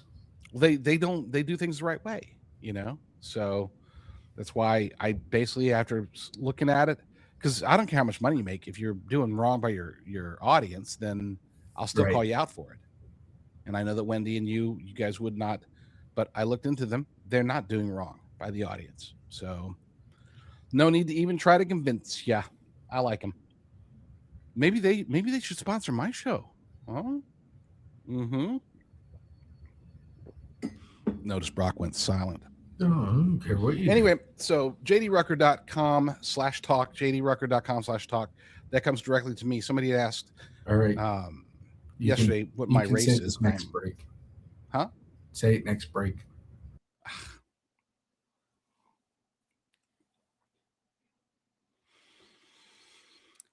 I know for the break I said I was going to talk further about Joe Scarborough. I can't. I'm not going to do it. You've had enough Joe Scarborough for the day. And if you get 0 Joe Scarborough for the day, that's already enough too. So, yes, we got him ripping on Hassan Piker, which I love. I love that a lot. But let's move on to an even better Marxist. I say better, not necessarily as outwardly evil as Hassan Piker, but I would argue that inwardly he may be far more dangerous than Hassan Piker. But he did. We've got clip 7 coming up. He did take one on the chin yesterday, and good for those who are hitting him. Let's play clip 7. First, to really give these homeowners a chance to kind of plead their case. A spokesperson for the mayor's office responded to the judge's temporary restraining order saying, quote, "We disagree with today's ruling, but we're confident in both the pied-à-terre surcharge and the city's ability to implement it fairly and effectively." So Randy Mastro, he's a big local name. You may have heard him. He used to actually heard of him. He used to work for Eric Adams when he was mayor. He actually is representing these 3 homeowners who sued the administration, and he praised this ruling after blasting the tax rollout. Listen to him. The Mondani administration botched this rollout, sent thousands of letters to people who live in their own homes and never should have received a letter suggesting they may be subject to the surcharge.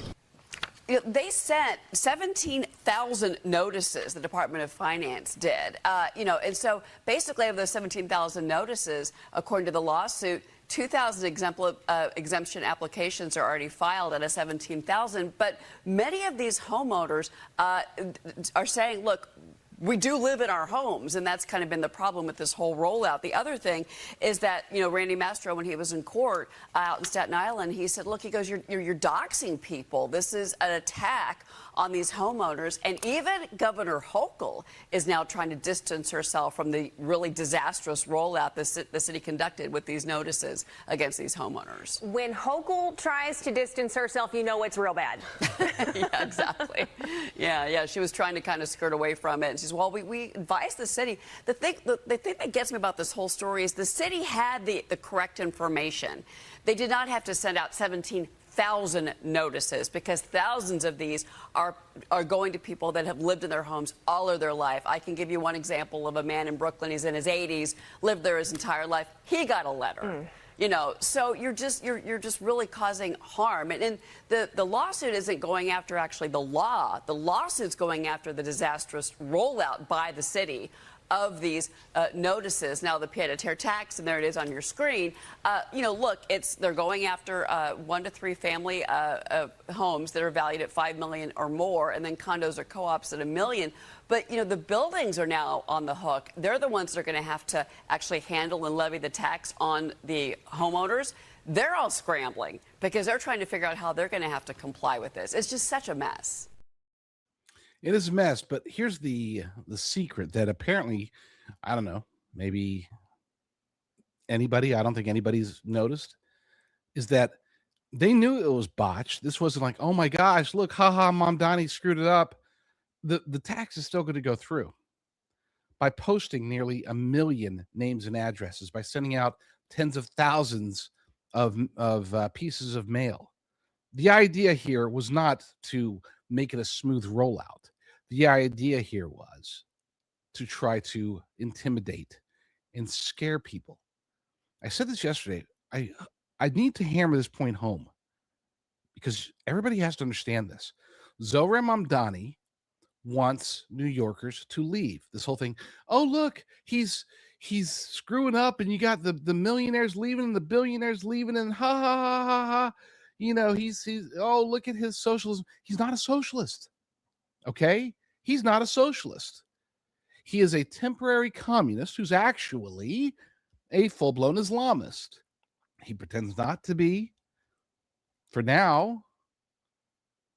But if you take that into consideration, if you appreciate what I'm saying as at least possible, I know it's true, but if you can open your mind and get out of the whole, well, he's trying to fix New York and he's just dumb at it. That's not true. He's trying to destroy New York. Zohran Mamdani is trying to destroy New York City, period. And why is he trying to destroy New York City? Because he wants it overrun. Why does he want it overrun? Well, you'll have to wait until this afternoon's show, the JD Rucker Show, because I go into economic jihad, which is exactly what this is. But don't sit here and think, oh, he made a mistake. He's getting exactly what he expected. He's getting exactly what he wanted. And unfortunately, everybody in legacy media and even most in conservative media just don't see it. So after the break, I got one more Zohran story, and then we dive into other DSA members right here on the Wendy Bell radio program.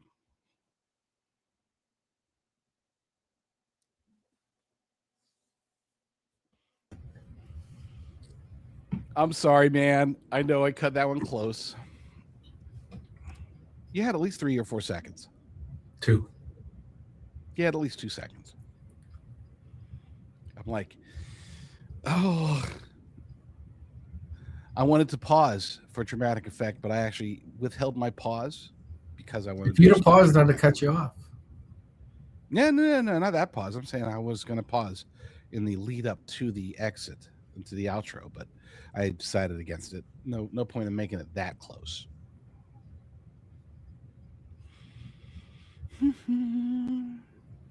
Okay. Anyway, yeah. What was I saying before?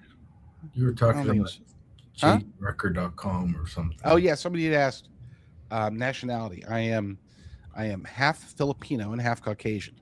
My dad was in the United States Air Force. Met my mother in the Philippines. Made me. They brought me over. Here I am. So you couldn't run for president? I technically can, because as a member of the United States Air Force, I am a Citizen. full U.S. citizen. Yeah, natural born citizen. Because he was, just because my Station. mother was born and because I was born out. This is the John McCain rule, basically. You know, It's the John McCain rule. the John McCain rule. You know, he was born abroad. He was not born in the United States. Just because you're born outside of the United States, if you're born to a deployed member of the United States Air Force, then yeah, I mean, you're still a citizen. I only lived there. I have no recollections. I have no dual citizenship. I don't speak Tagalog. I have only known America. I was 8 months old when I flew here. So, Your mother never taught you that? She tried. Not even the swear words? Like, I don't know any of them. Swear words? I don't know any of them. It's really, I'm kind of ashamed because I go to like family outings, and it's like got all these Filipinos, and then I show up and it's like, okay, everybody speak English, please. Rucker and his family are here, you know, and I got the whitest kids in the world. I have a friend that is Ukrainian, and when he's around other Ukrainians, they'll speak obviously in Ukraine or whatever they speak. And I always have to say, hey, knock off the Sputnik. I don't understand what you're saying. No, it is funny, and I don't really hang out with my family anymore. They don't like you? No. They're all Bernie people. I understand. They're like 100% of that side of my family are hardcore Bernie people. Really? Yeah. I don't have anyone in my family that's not conservative. Well, I mean, it's... Or not Trump. I don't know if I'd necessarily say conservative. I'm probably a lot more conservative than they are. I'd say you're more libertarian. Me? Yeah. I probably am. You know, I have my... to me, there's the way I vote and the way I personally feel, right? There's some social issues that I'm like, you do you. Like, I would never... I hate to even bring it up. Abortion. I would never do it. I would never do it. I don't want the government paying for it. You never had an abortion? No. I would never do it. I'm 100% opposed to it. But as long as the government isn't paying for it, libertarian. You do you. You know. So that's why I say, yeah, when I vote, I'm more libertarian. But in my personal life, I'm not about telling other people what to do.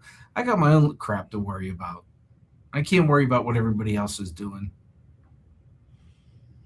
Yeah, I tell everybody what to do. Yeah. They have to do it my way, or that's just it. And if you disagree with me on the abortion stuff, I don't care. So yeah. Keep your comments. No. I'm I'm not talking to you when it comes to abortions. I'm full blown. I'm full blown radical. Are when you? It comes to abortions. Yeah. Hey, and once again, to each their own. Like, I personally agree 100%.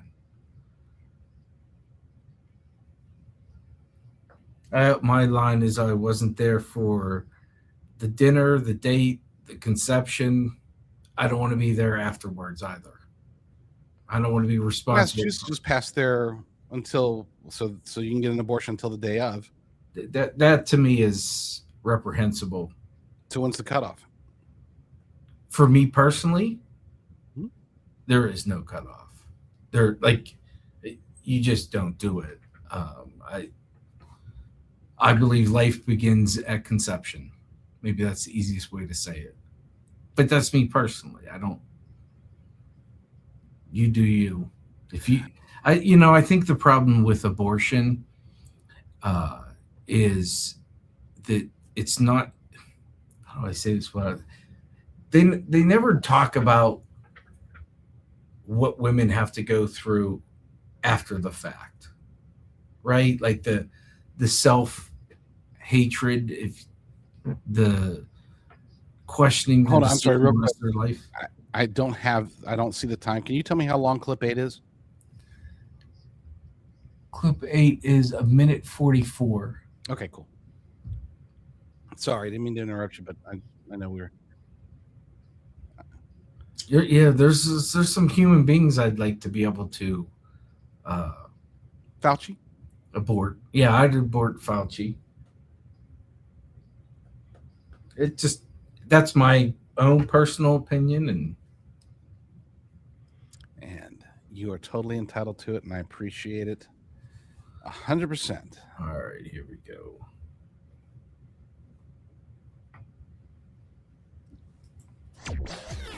Five, four, three, two, one.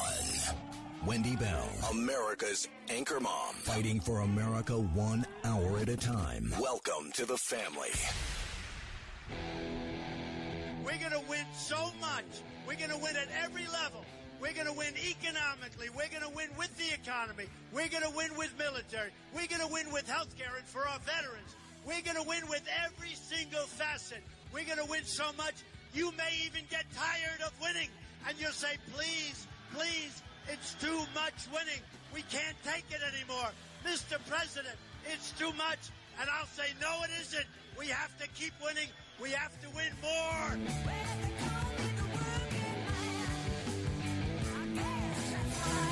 We're going to win more. 3 hours of bold truth and excellence. You've just signed up for the WBR Army. Strap in. This is the Wendy Bell radio program. From JDRucker.com and the Discern Report, filling in for Wendy is JD Rucker. I am back. Hopefully you guys can hear me, see me. Hopefully you can feel me. Feel the love that I have for the Wendy Bell radio audience.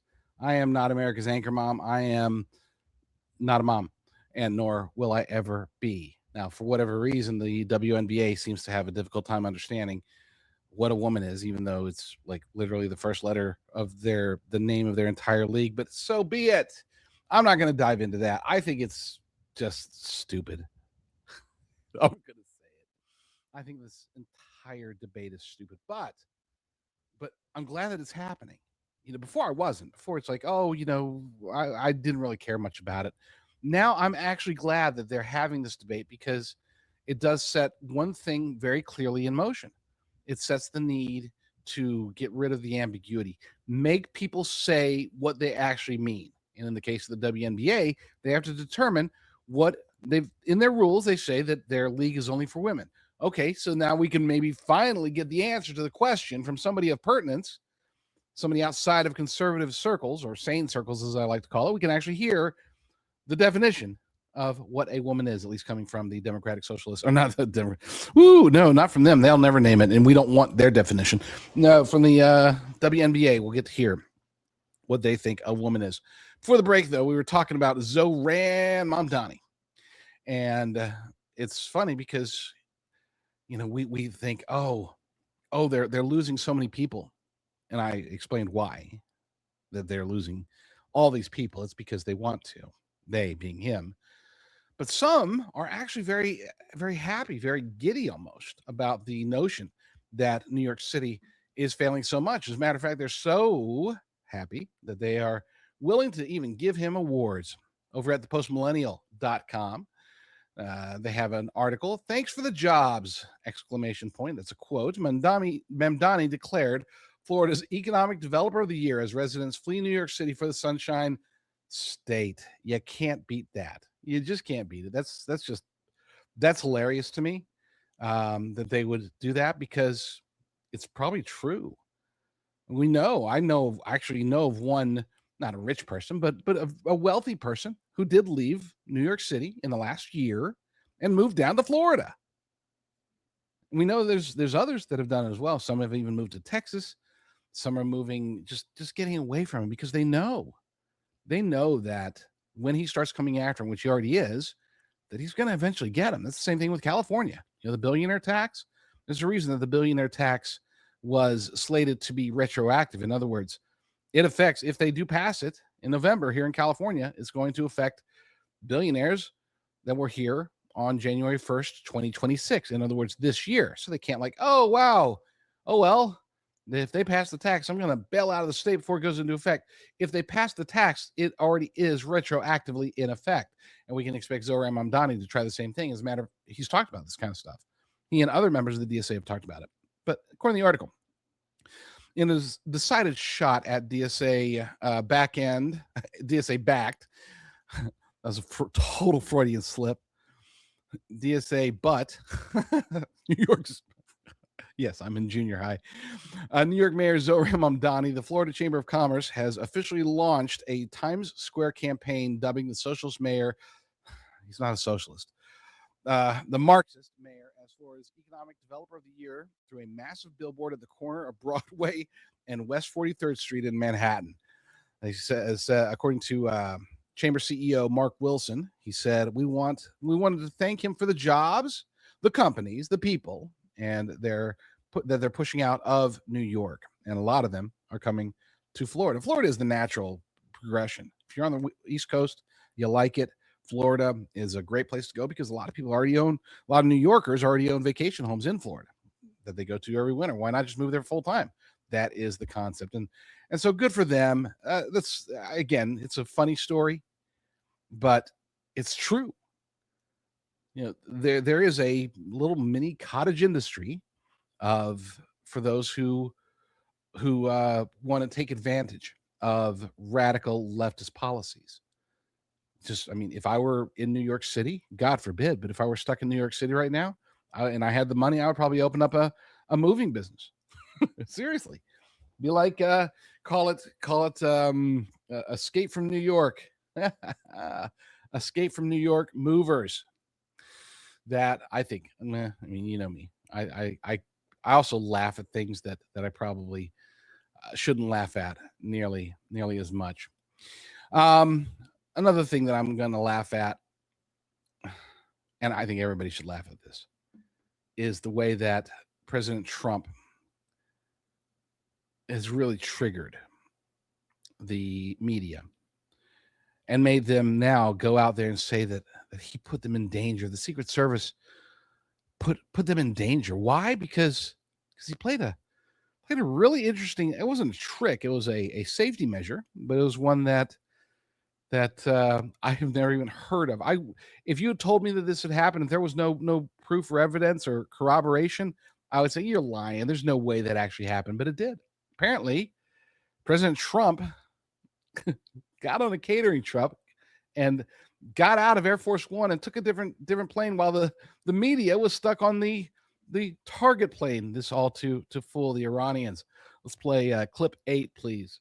This reported maneuver would mean that the president's actual location was not disclosed to the American people or other U.S. officials for at least hours. This was the shot that took place last month. Trump boarded the old Air Force One jumbo jet, leaving the NATO summit in Turkey. The Washington Post reporting because of an Iranian threat, the president was shuttled away in an airport catering truck. Those are typically used to move meals and other supplies on board pre-flight. Fox has not been able to independently confirm that the president was actually on a catering truck. But according to the Post, the president was then taken to a different, smaller plane, an Air Force C-32A. Quote, according to the U.S. official and corroborating material reviewed by the Post, that made Air Force One a decoy with media and some White House staff aboard, the official said. The White House spokesperson, Stephen Chung, issued a statement saying this, as the president has said recently, there are many enemies of America who have the sights on him,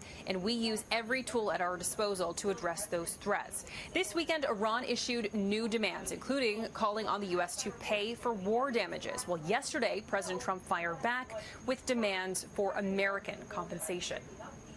They asked for money for the damage that we've done. I said, that's a good idea. Well, we're going to ask for money for the damage they've done over a 50-year period, many thousands of people, and maybe damages for the 52,000 protesters over the last 4 months that were killed in Iran.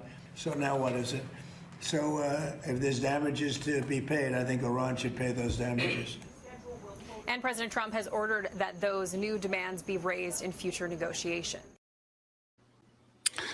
I should have cut it off at we lost a little bit there because it's the whole Iran thing, but let's go back, if you will.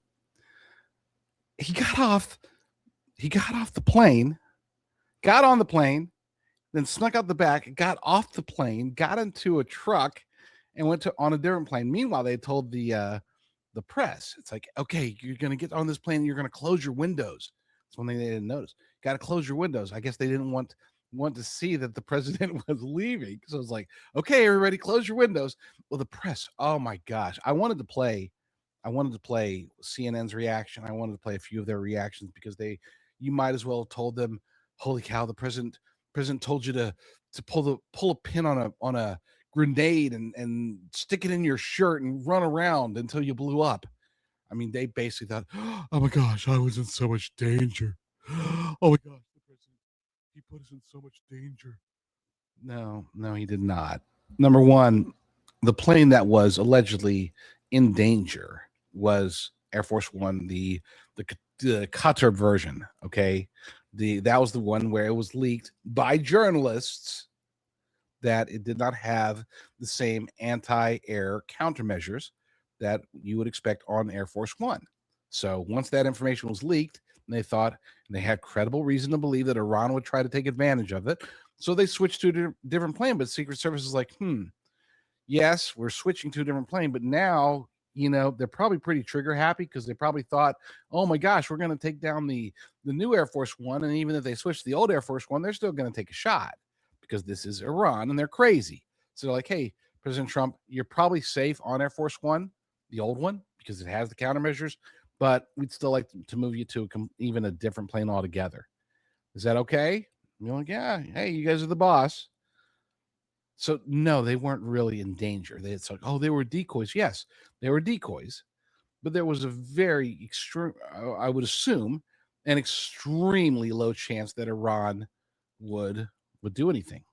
But even if they had, we are talking about the old version of Air Force One that had countermeasures, which means that they were perfectly fine, perfectly safe. But if you listen to them, they thought, oh my gosh, the president tried to kill us.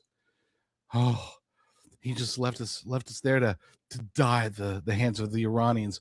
Think whoever we believe in, that Iran was too kind and too gentle and too amazing to actually try to kill us. Trump tried to kill us. Iran saved us. Isn't it sad that I have to look at legacy media and think to myself that they might actually go down that road and go down that line of thinking to the point of wanting to thank Iran for not trying to kill them and blaming President Trump for using them as a decoy? I laugh at them. Hopefully you laugh at them too. Speaking of laughing, there's something that's coming back. And this made me laugh. Allegedly, wait for it, MySpace is coming back. Yes, we'll talk about that after the break on the Wendy Bell radio program.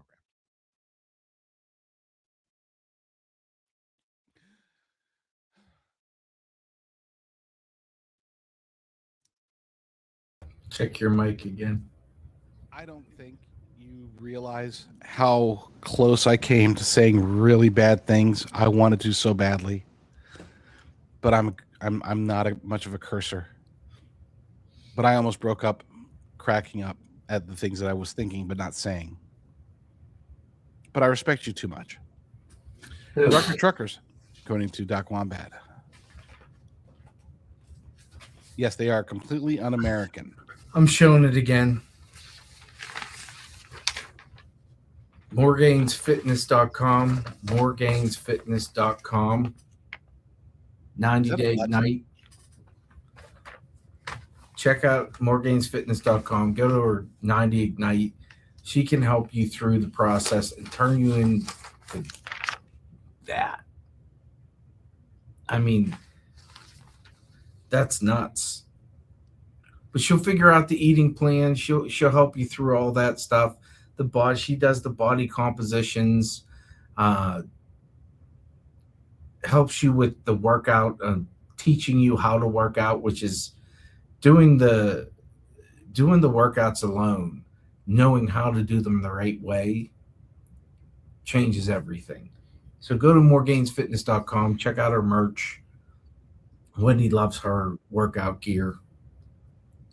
I don't have any workout gear, but I'll tell you what, that's nuts.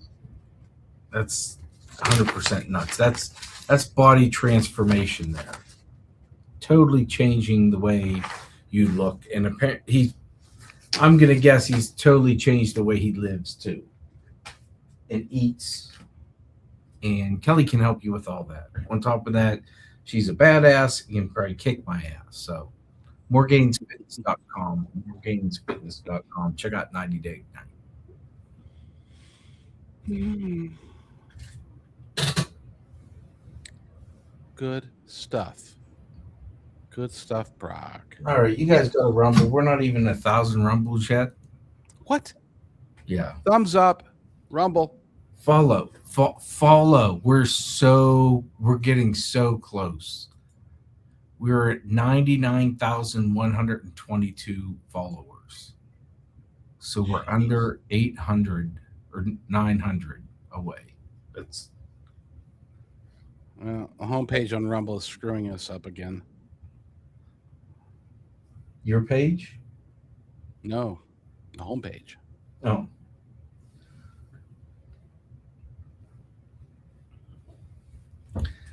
$100,000 is a big number for Wendy and I because every platform that's kicked us off, and not Rumble's not kicking us off, has been grassroots, has been you guys following, sharing, all of it. We lost with our Facebook page, and I know a lot of you hate Facebook, so do I. We lost over 300,000 followers where people couldn't follow and couldn't find you when we moved again. And you guys coming back and getting 100,000 followers, a big number for us. Let's do it. Let's do it today. So make sure you hit that follow button too. Clean up your page because once you hit it, it goes away.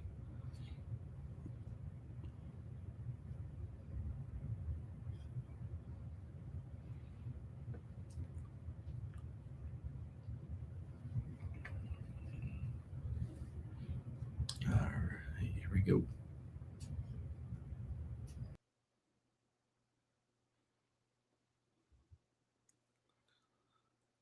MySpace. Do you remember MySpace? I do. I actually had a MySpace page pretty early on.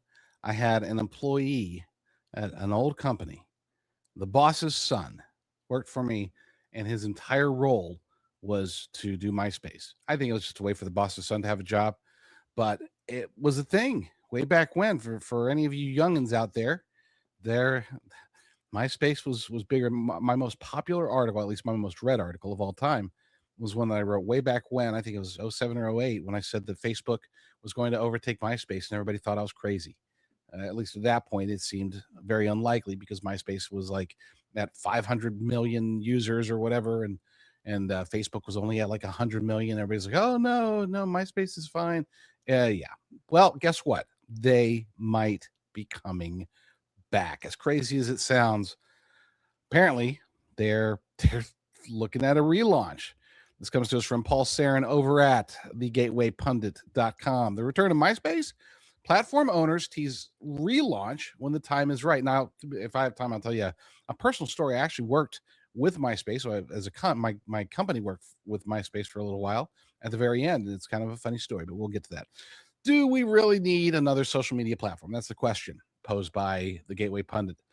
Web users are intrigued by the persistent rumors that a legacy online platform may be coming back to our devices. We are talking about the potential relaunch of MySpace. Goodness gracious me. While such a move is expected to unleash a wave of nostalgia, no one expected the company to have an easy time competing in the current cutthroat markets. And here's the thing. Before we get into that, I want to say I would actually love to, if I owned MySpace, if I owned the company, if I owned MySpace.com, now's the perfect time. Okay, it really is. but it would only work if you come out so brand new. I mean, if somebody had old MySpace accounts, I don't care if you could integrate them or not. I would recommend that you build something based upon current technology, maybe even advanced technology. And yes, unfortunately, that means involving artificial intelligence. But hey, again, I'm giving business advice. Not that I want to see MySpace, not that I would ever use it, not that I was sad that it was gone, not that I use Facebook or any of that stuff. Not a social media guy. I use X for the news and for the videos. That's about it. But otherwise, I use Truth Social to hear what President Trump has to say. That's it. I don't use anything else. I haven't used anything else for a while. I mean, I got an Instagram. I post my shows automatically to a TikTok, but I don't interact with them. I don't actually use them. And I wouldn't use MySpace. But with that said, if I were to give them some advice, it would be, hey, build something that is so stinking brand new that nobody can, that you have a relevant reason to be there. Don't just take advantage of the nostalgia. Build something grand and take advantage of the name recognition. Because even though people don't use MySpace anymore, I don't even know if it has a thing there or not, but people still recognize the name, even those youngins. Back to the article. MySpace, once the most popular social media platform in the world in the mid-2000s, could be returning soon. It comes as many social media users are returning to nostalgic analog experiences instead of algorithmically driven ones. That could be the key. The current owners of the platform, Tim and Chris Vanderhook, never heard of them, who also founded Viant Technology, hinted at the potential relaunch in a documentary titled MySpace. Well, that's sort of apropos. We still own MySpace. We are stewards of the MySpace brand at this point, and we are going to relaunch MySpace. We're just waiting for the right time to do it. And if that one doesn't work, we'll do it again, said the Vanderhook brothers in the documentary. The platform was founded in 2003 by Tom Anderson. Everybody remember Tom, the most popular picture of all time, I think, or at least at one point it was. And Chris DeWolf leading the iconic Tom from MySpace profile, which was every user's first friend. Oh, we had our friends. We had our friends over MySpace. Look, even as I read this, even the more I think about it, I'm sorry. I'm going to go ahead and reverse on you in the middle of the segment. I don't want to see another MySpace. I wish Facebook would go away. I wish it all would go away. It's all just a distraction. We're supposed to be better connected because of the internet, because of social media. And guess what? We're not. Look around. All right, do you feel more connected? I know I do, because I talk to the people directly that I want to talk to. There's a reason I don't even text, really. Okay. I want to talk to people face to face or over the phone. I want to hear a voice. I want to hear their voice. I don't want digital messages. I don't want emails. I don't want texts. I don't want Facebook friend things or direct messages or anything like that. I want to speak to a human being. When I go and do customer service and there's a robot on the other line, the first thing I say is, talk to a representative or whatever. Press 0 to, okay, I don't even wait. I just instantly press 0. I don't want to, we're so automated as a nation. We're so digitized. We're so focused on social media that, and everything that comes with it. I just can't do it anymore. So I brought on the story because I thought that was funny. I'm switching gears on you. I hate it. I hate it a lot. But after the break, I'll get into something I don't hate, which is Lauren Boebert. But she is in kind of trouble right here on the Wendy Bell radio program.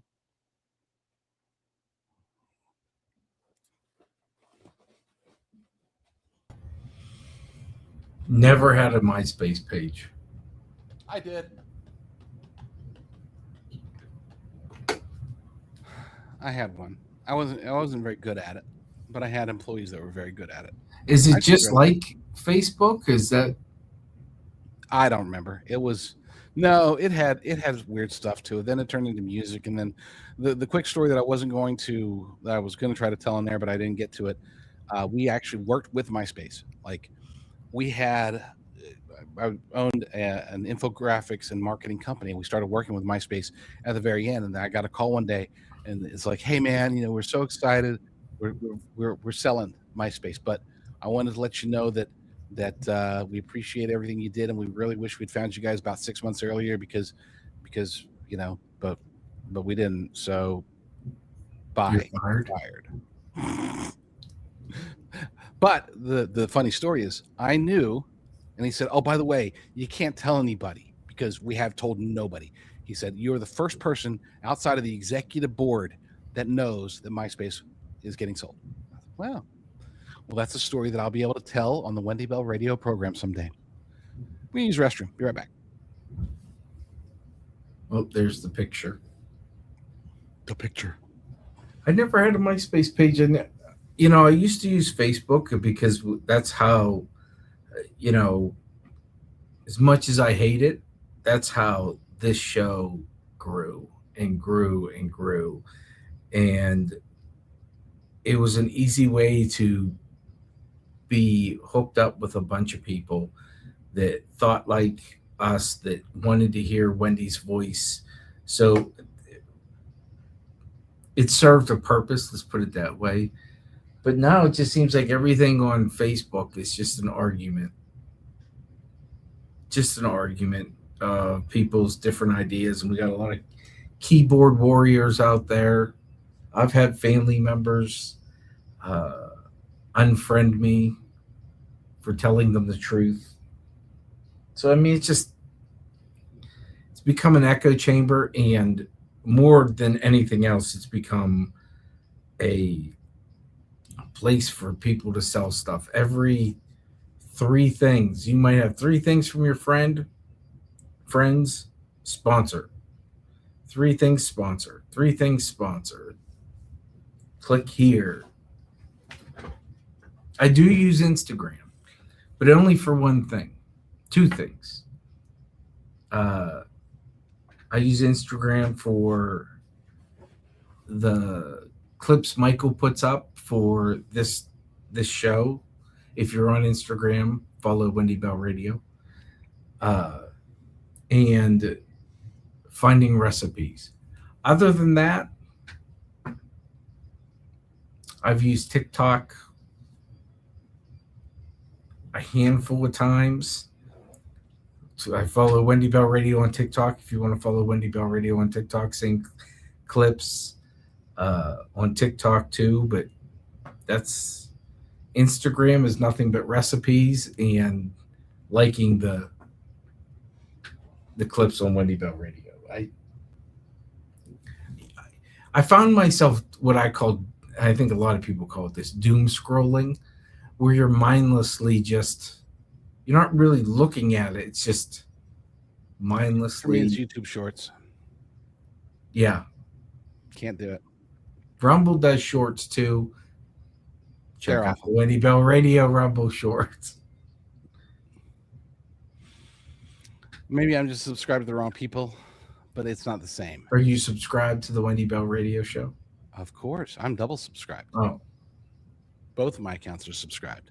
So I get notifications on 2 different emails. Wow. Yeah. And you look at them? No. Your emails? I barely read my emails. I'm telling you, I'm one of those guys. If you want to reach me, you got to call me. I'm going to call you at my time, 6 a.m. That's fine. I wake up before you, I promise. What time are you up? Anywhere from midnight to 3 at the latest. So 3 a.m. your time. I was able to do the math. Quickly, I did the math quickly in my head. Mm-hmm. I'm usually up by 4.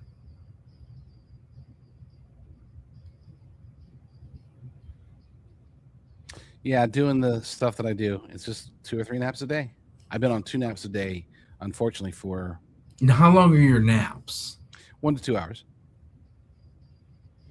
How do you get on a routine? I'm a big routine guy. I know, and it's challenging. But I gotta get rid of something someday, and I already know what that's going to be. And when that gets, I think I know what it's going to be too. But do you? Yeah. Have we talked about it? No, but I think it's what I found you on at the very beginning. Yeah, that's probably it. Yeah. See? Yep.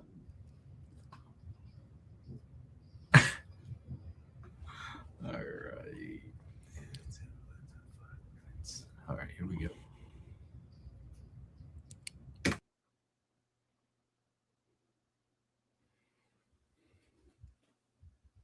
Last time I was guest hosting the Wendy Bell radio program, the last batch, I had a guest lined up who I now wish I would have been able to get her on. She was ready to come on. We never got it finalized, and I could not get Congresswoman Lauren Boebert on the show. But we are going to try again. Maybe not this week, but we'll try to get her on next time because, well, not for this reason, but she is back in the news, and not for a good thing. Apparently, and we have this according to Misty Severi over at Just the News, Lauren Boebert's son was charged with sexual exploitation of a minor. Now, I don't usually like talking about these quote unquote gossipy things, but she is in the middle of what is now considered to be a viable race for the Democrats. And this is something that we never would have even considered as a possibility this time last year, but things have been changing. Democrats, I think it was either last week or the week before, they added her district to their wish list. The DCCC added her as a target. She wasn't originally on the list, but now they think that they have a chance, and this doesn't help. Local authorities in Colorado announced Monday that GOP Representative Lauren Boebert's son was arrested over the weekend on felony charges related to the alleged sexual exploitation of a child. Tyler Boebert, who is 21 years old, was arrested Sunday on multiple charges, but was released later that day after he posted a $10,000 bond, according to the Garfield County Sheriff's Office. The office did not indicate what the other charges were. Court documents reviewed by the Denver Post claimed that the younger Boebert was charged with 3 felony counts, including one that alleges he intended to, quote, deal in, sell, or distribute any sexually exploitative material. Another involved videotaped material. The records also indicate that the alleged offense began in 2024 and included 2 other felony charges of contributing to the delinquency of a minor. Lauren Boebert said, "I love my son. We take these allegations very seriously and pray for everyone affected during this challenging time." There's not much else she can say. I mean, if this is as serious of a set of offenses as possible, or as we think, then this is going to be bad. I mean, this was what was considered to be, again, just a few months ago, this was a very safe seat for the Republicans. And now all of a sudden, they think that things had been creeping. I know that Boebert herself, she got into a little bit of it was a minor tiff with President Trump, but she voiced her support for Thomas Massie when he was in the middle of the primary, and President Trump didn't take to it well. So that hurt a little bit of her support there. And now this, wow. Gosh. And I've talked to Lauren Boebert before. I think that she's her heart's in the right place. I think that she's semi-effective as a lawmaker, but it's the seat. We can't afford to lose a bunch of seats. We can't afford to lose really any. That's how thin the margin is. If anything, we need to be making up seats, but we're not. And now having another one as a potential loss, it does not bode well for the Republican Party. But we still have others to make up. The one that bugs me the most, by the way, is the Max Miller seat. If we lose the Max Miller seat, that's going to chap my khakis so much. For those who don't know, Max Miller out of Ohio, he's been accused by his ex-wife of abusive behavior, not just towards her, but also towards her daughter. They're having a nasty divorce. And what adds so much more intrigue is that his ex-wife happens to be the daughter of Senator Bernie Moreno. Senator Moreno called on Miller to drop out of the race. Unfortunately, he did not. And he had to drop out by last Wednesday in order to allow the Republican Party to replace him. Now, if he were to drop out tomorrow, then there would just be no Republican on the ballot. He can still be removed from the ballot, but he can't be replaced on the ballot anymore. They had a 90-day rule in Ohio. So it's either Max Miller wins And that's all sorts of weird because he's got to roam the halls with the father of the woman who he's accused of abusing, the grandfather of the child that he's accused of abusing. Now, he has, to be fair, and I always want to make this clear, he has denied the allegations. So, it's like, we're not going to get all Me Too here. But there are recordings where, for example, he's acknowledging that he did spray hot water on his ex-wife or wife at the time. She says that it was scalding water. He says that it was more like water from a hot shower, temperature-wise. That was the debate they had on this recorded conversation. But either way, he admits that he sprayed hot water on his, at the time, wife. There's also the allegation of the collarbone. Their child's collarbone was broken. It was alleged that he broke it, Max Miller. Point is, I'm not going to get into whether or not, should Max Miller resign? Should he drop out? What happens if, are we going to lose a seat? We're probably going to lose a seat, unless he can somehow definitively demonstrate that he was not abusive. But even then, there's been already so much damage. All this just bugs me. Now, granted, there are things on the other side, but we expect those. We know that those things are going to happen. We know that Democrats generally, just look at Graham Plattner and try not to chuckle when you do. Even though it's not, a lot of it's not a laughing matter. I'm not saying that, he's accused of sexual assault. Well, I'm not suggesting that. I'm saying that he's the type of candidate that they put out there. But Republicans are supposed to put out better people. I mean, Max Miller used to work for the Trump White House, first administration. Lauren Boebert has been, and I know this isn't her, this is her son, but let's be clear, parents do have, I'm a big fan of people being accountable, especially if you're an adult, as her son is, but that doesn't mean that she's not going to get blowback from it. And again, rightly so. I have adult children. None of them have been arrested. Knock on wood, praise God for that. But you get the idea. We can't afford to lose any more of these seats. And we can't afford to lose governorships either. Which, if in a way, if there was ever a time when the positioning is right for us to gain governorships, this could be it. Which is why I don't know which one I want to play first. Let's go for clip 9. We'll start with the one that I want to win. I wanted to save this for the next one, but let's go ahead and do it now. Clip 9, please. He works so hard. I used to say, because he's really working for all of us. Yeah. And the jeopardy, his business was put in jeopardy, tremendous jeopardy. He had a great business, and it was put in jeopardy. He gave up so much. But I'm just telling you that he has my complete and total endorsement. What I'm doing is saying this is a great Republican and a great person. I hope you get out. When is it? When is your August 11th? And I have a perfect record. Don't make me blow my record. You know that, so I have a perfect record of endorsements. But I'm just telling you, as much as I can endorse somebody, that because this man gave up his life to do this, and he's a great person, and he didn't have to do it, and he worked, actually, I shouldn't say this. He worked,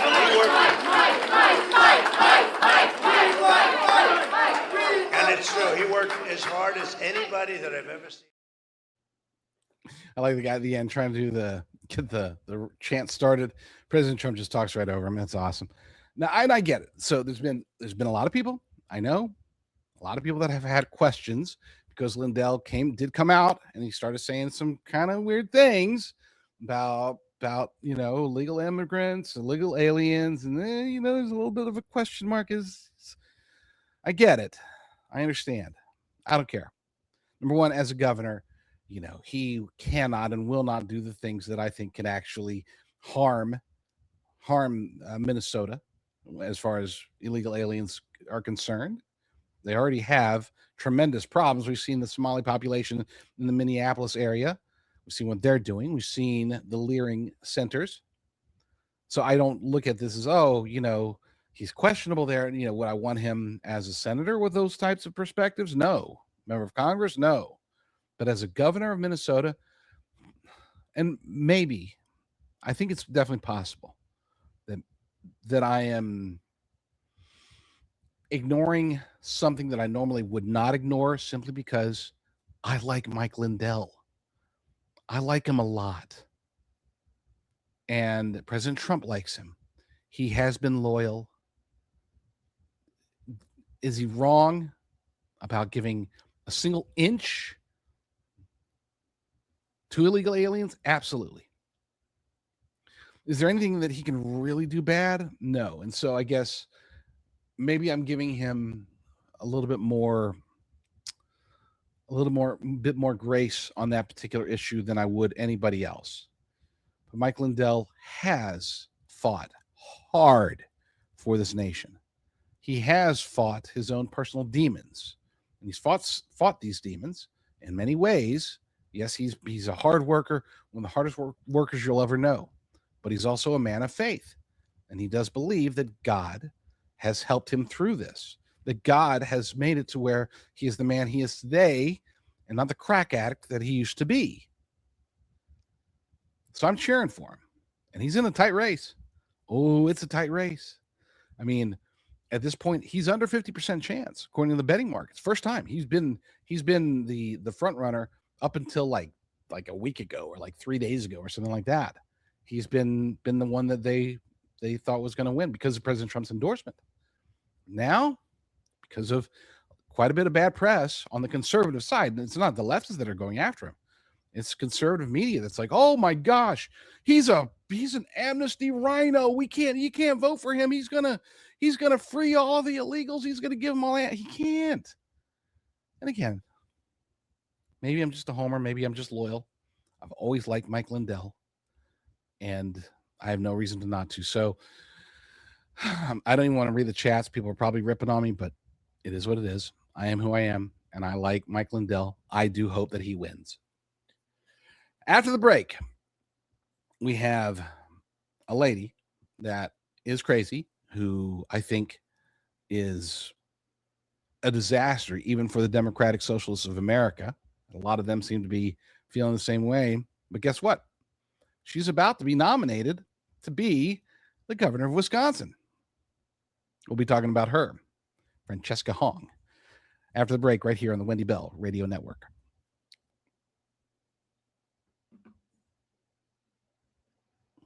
She's certifiable. Which one, Lindell? Hong. Hong? Oh my gosh. She's literally certifiable. Like she has anyone who tells documented mental issues. Anyone who says their proximity to their child because of their whiteness is a problem. If they say that it's a problem, then they are the problem. You're exactly right. You are correct, my friend. Let me get this situated. For those after this next segment, this is the last segment of the show. We'll be with Demanda's help. We will be rating, and I'm going to go ahead and launch the show, and we're going to simulcast the last segment on both the JD Rucker show as well as the Wendy Bell Radio show. So it should be seamless. In other words, you should be able to go from one to the other. Say again. If it works. It didn't work yesterday, but I know why it didn't work yesterday. Now we're going to see if it doesn't work today for the same reason, or if it won't work. It won't break for the same reason. If it breaks, it'll be a new reason for breaking. So, and then you'll try tomorrow. And if it breaks, it'll be a new reason. Now, if I'll pre-record if it doesn't work today, I'll pre-record tomorrow's. I was thinking about. I've been wanting to do that for a while anyway, but not wanting to. But I've been thinking that might be smarter instead of doing 5 straight hours. But I used to do 6. So yeah, I wouldn't want to do 5. That's what I mean. Much like you guys see the finished product. The amount of stuff that goes to the cutting room floor for a 3-hour show, you'd be amazed. You could do 6 hours just with the stuff that you find and filter through. 2, 3, 4, 5, 6. 6 stories that I have that we won't get to today.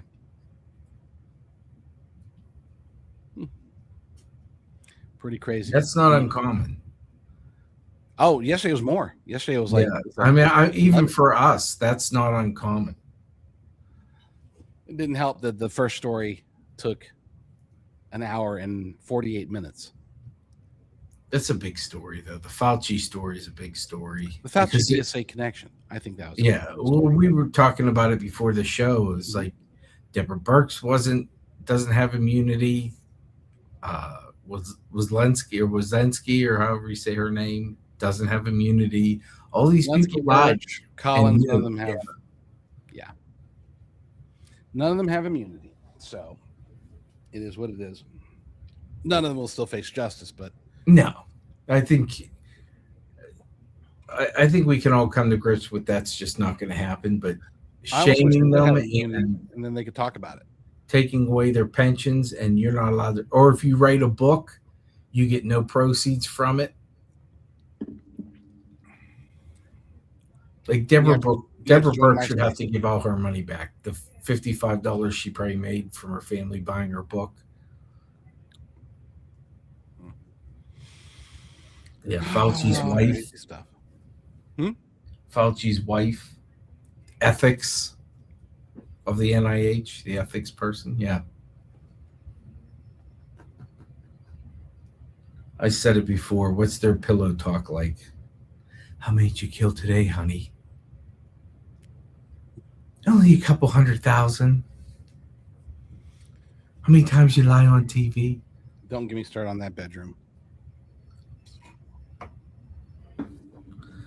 Ugh. She ugly too. Not like he was the sexiest man alive.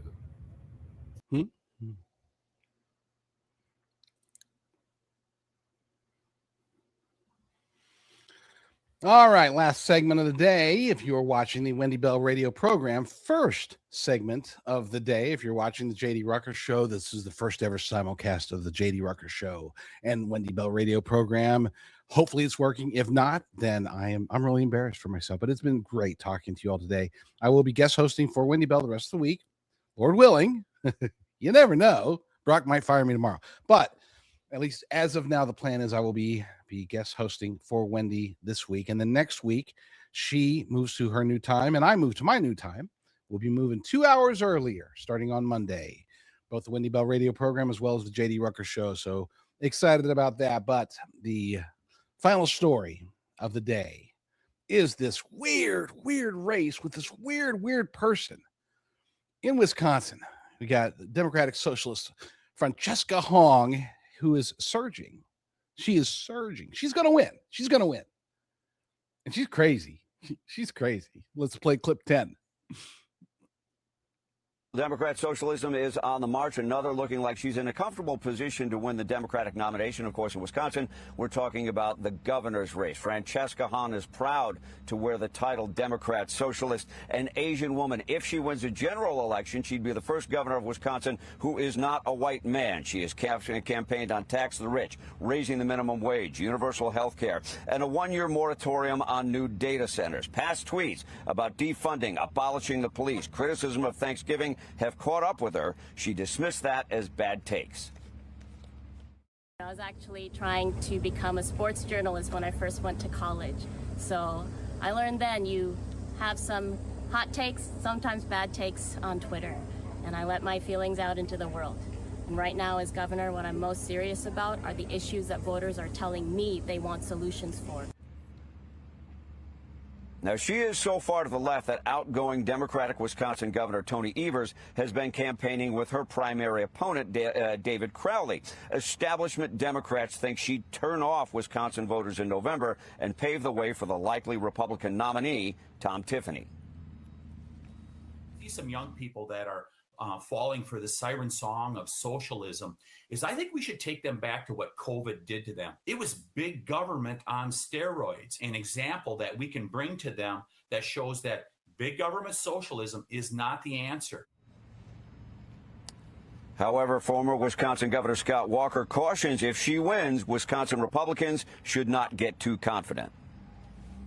I warn conservatives in my home state of Wisconsin, across the country, don't think because she talks about these crazy ideas that somehow it's going to be a cakewalk. This starts the day after the primary as a 50-50 race in a state that historically, since 1990, has gone in all but one elections opposite of the White House. Now, Hogg spent the last few days barnstorming small towns in Wisconsin, which is an interesting choice. Rural Wisconsin is Trump country. Democrats are concentrated in population centers like Milwaukee and Madison. Your analysts are looking at her strategy and thinking that she's laying the groundwork for November.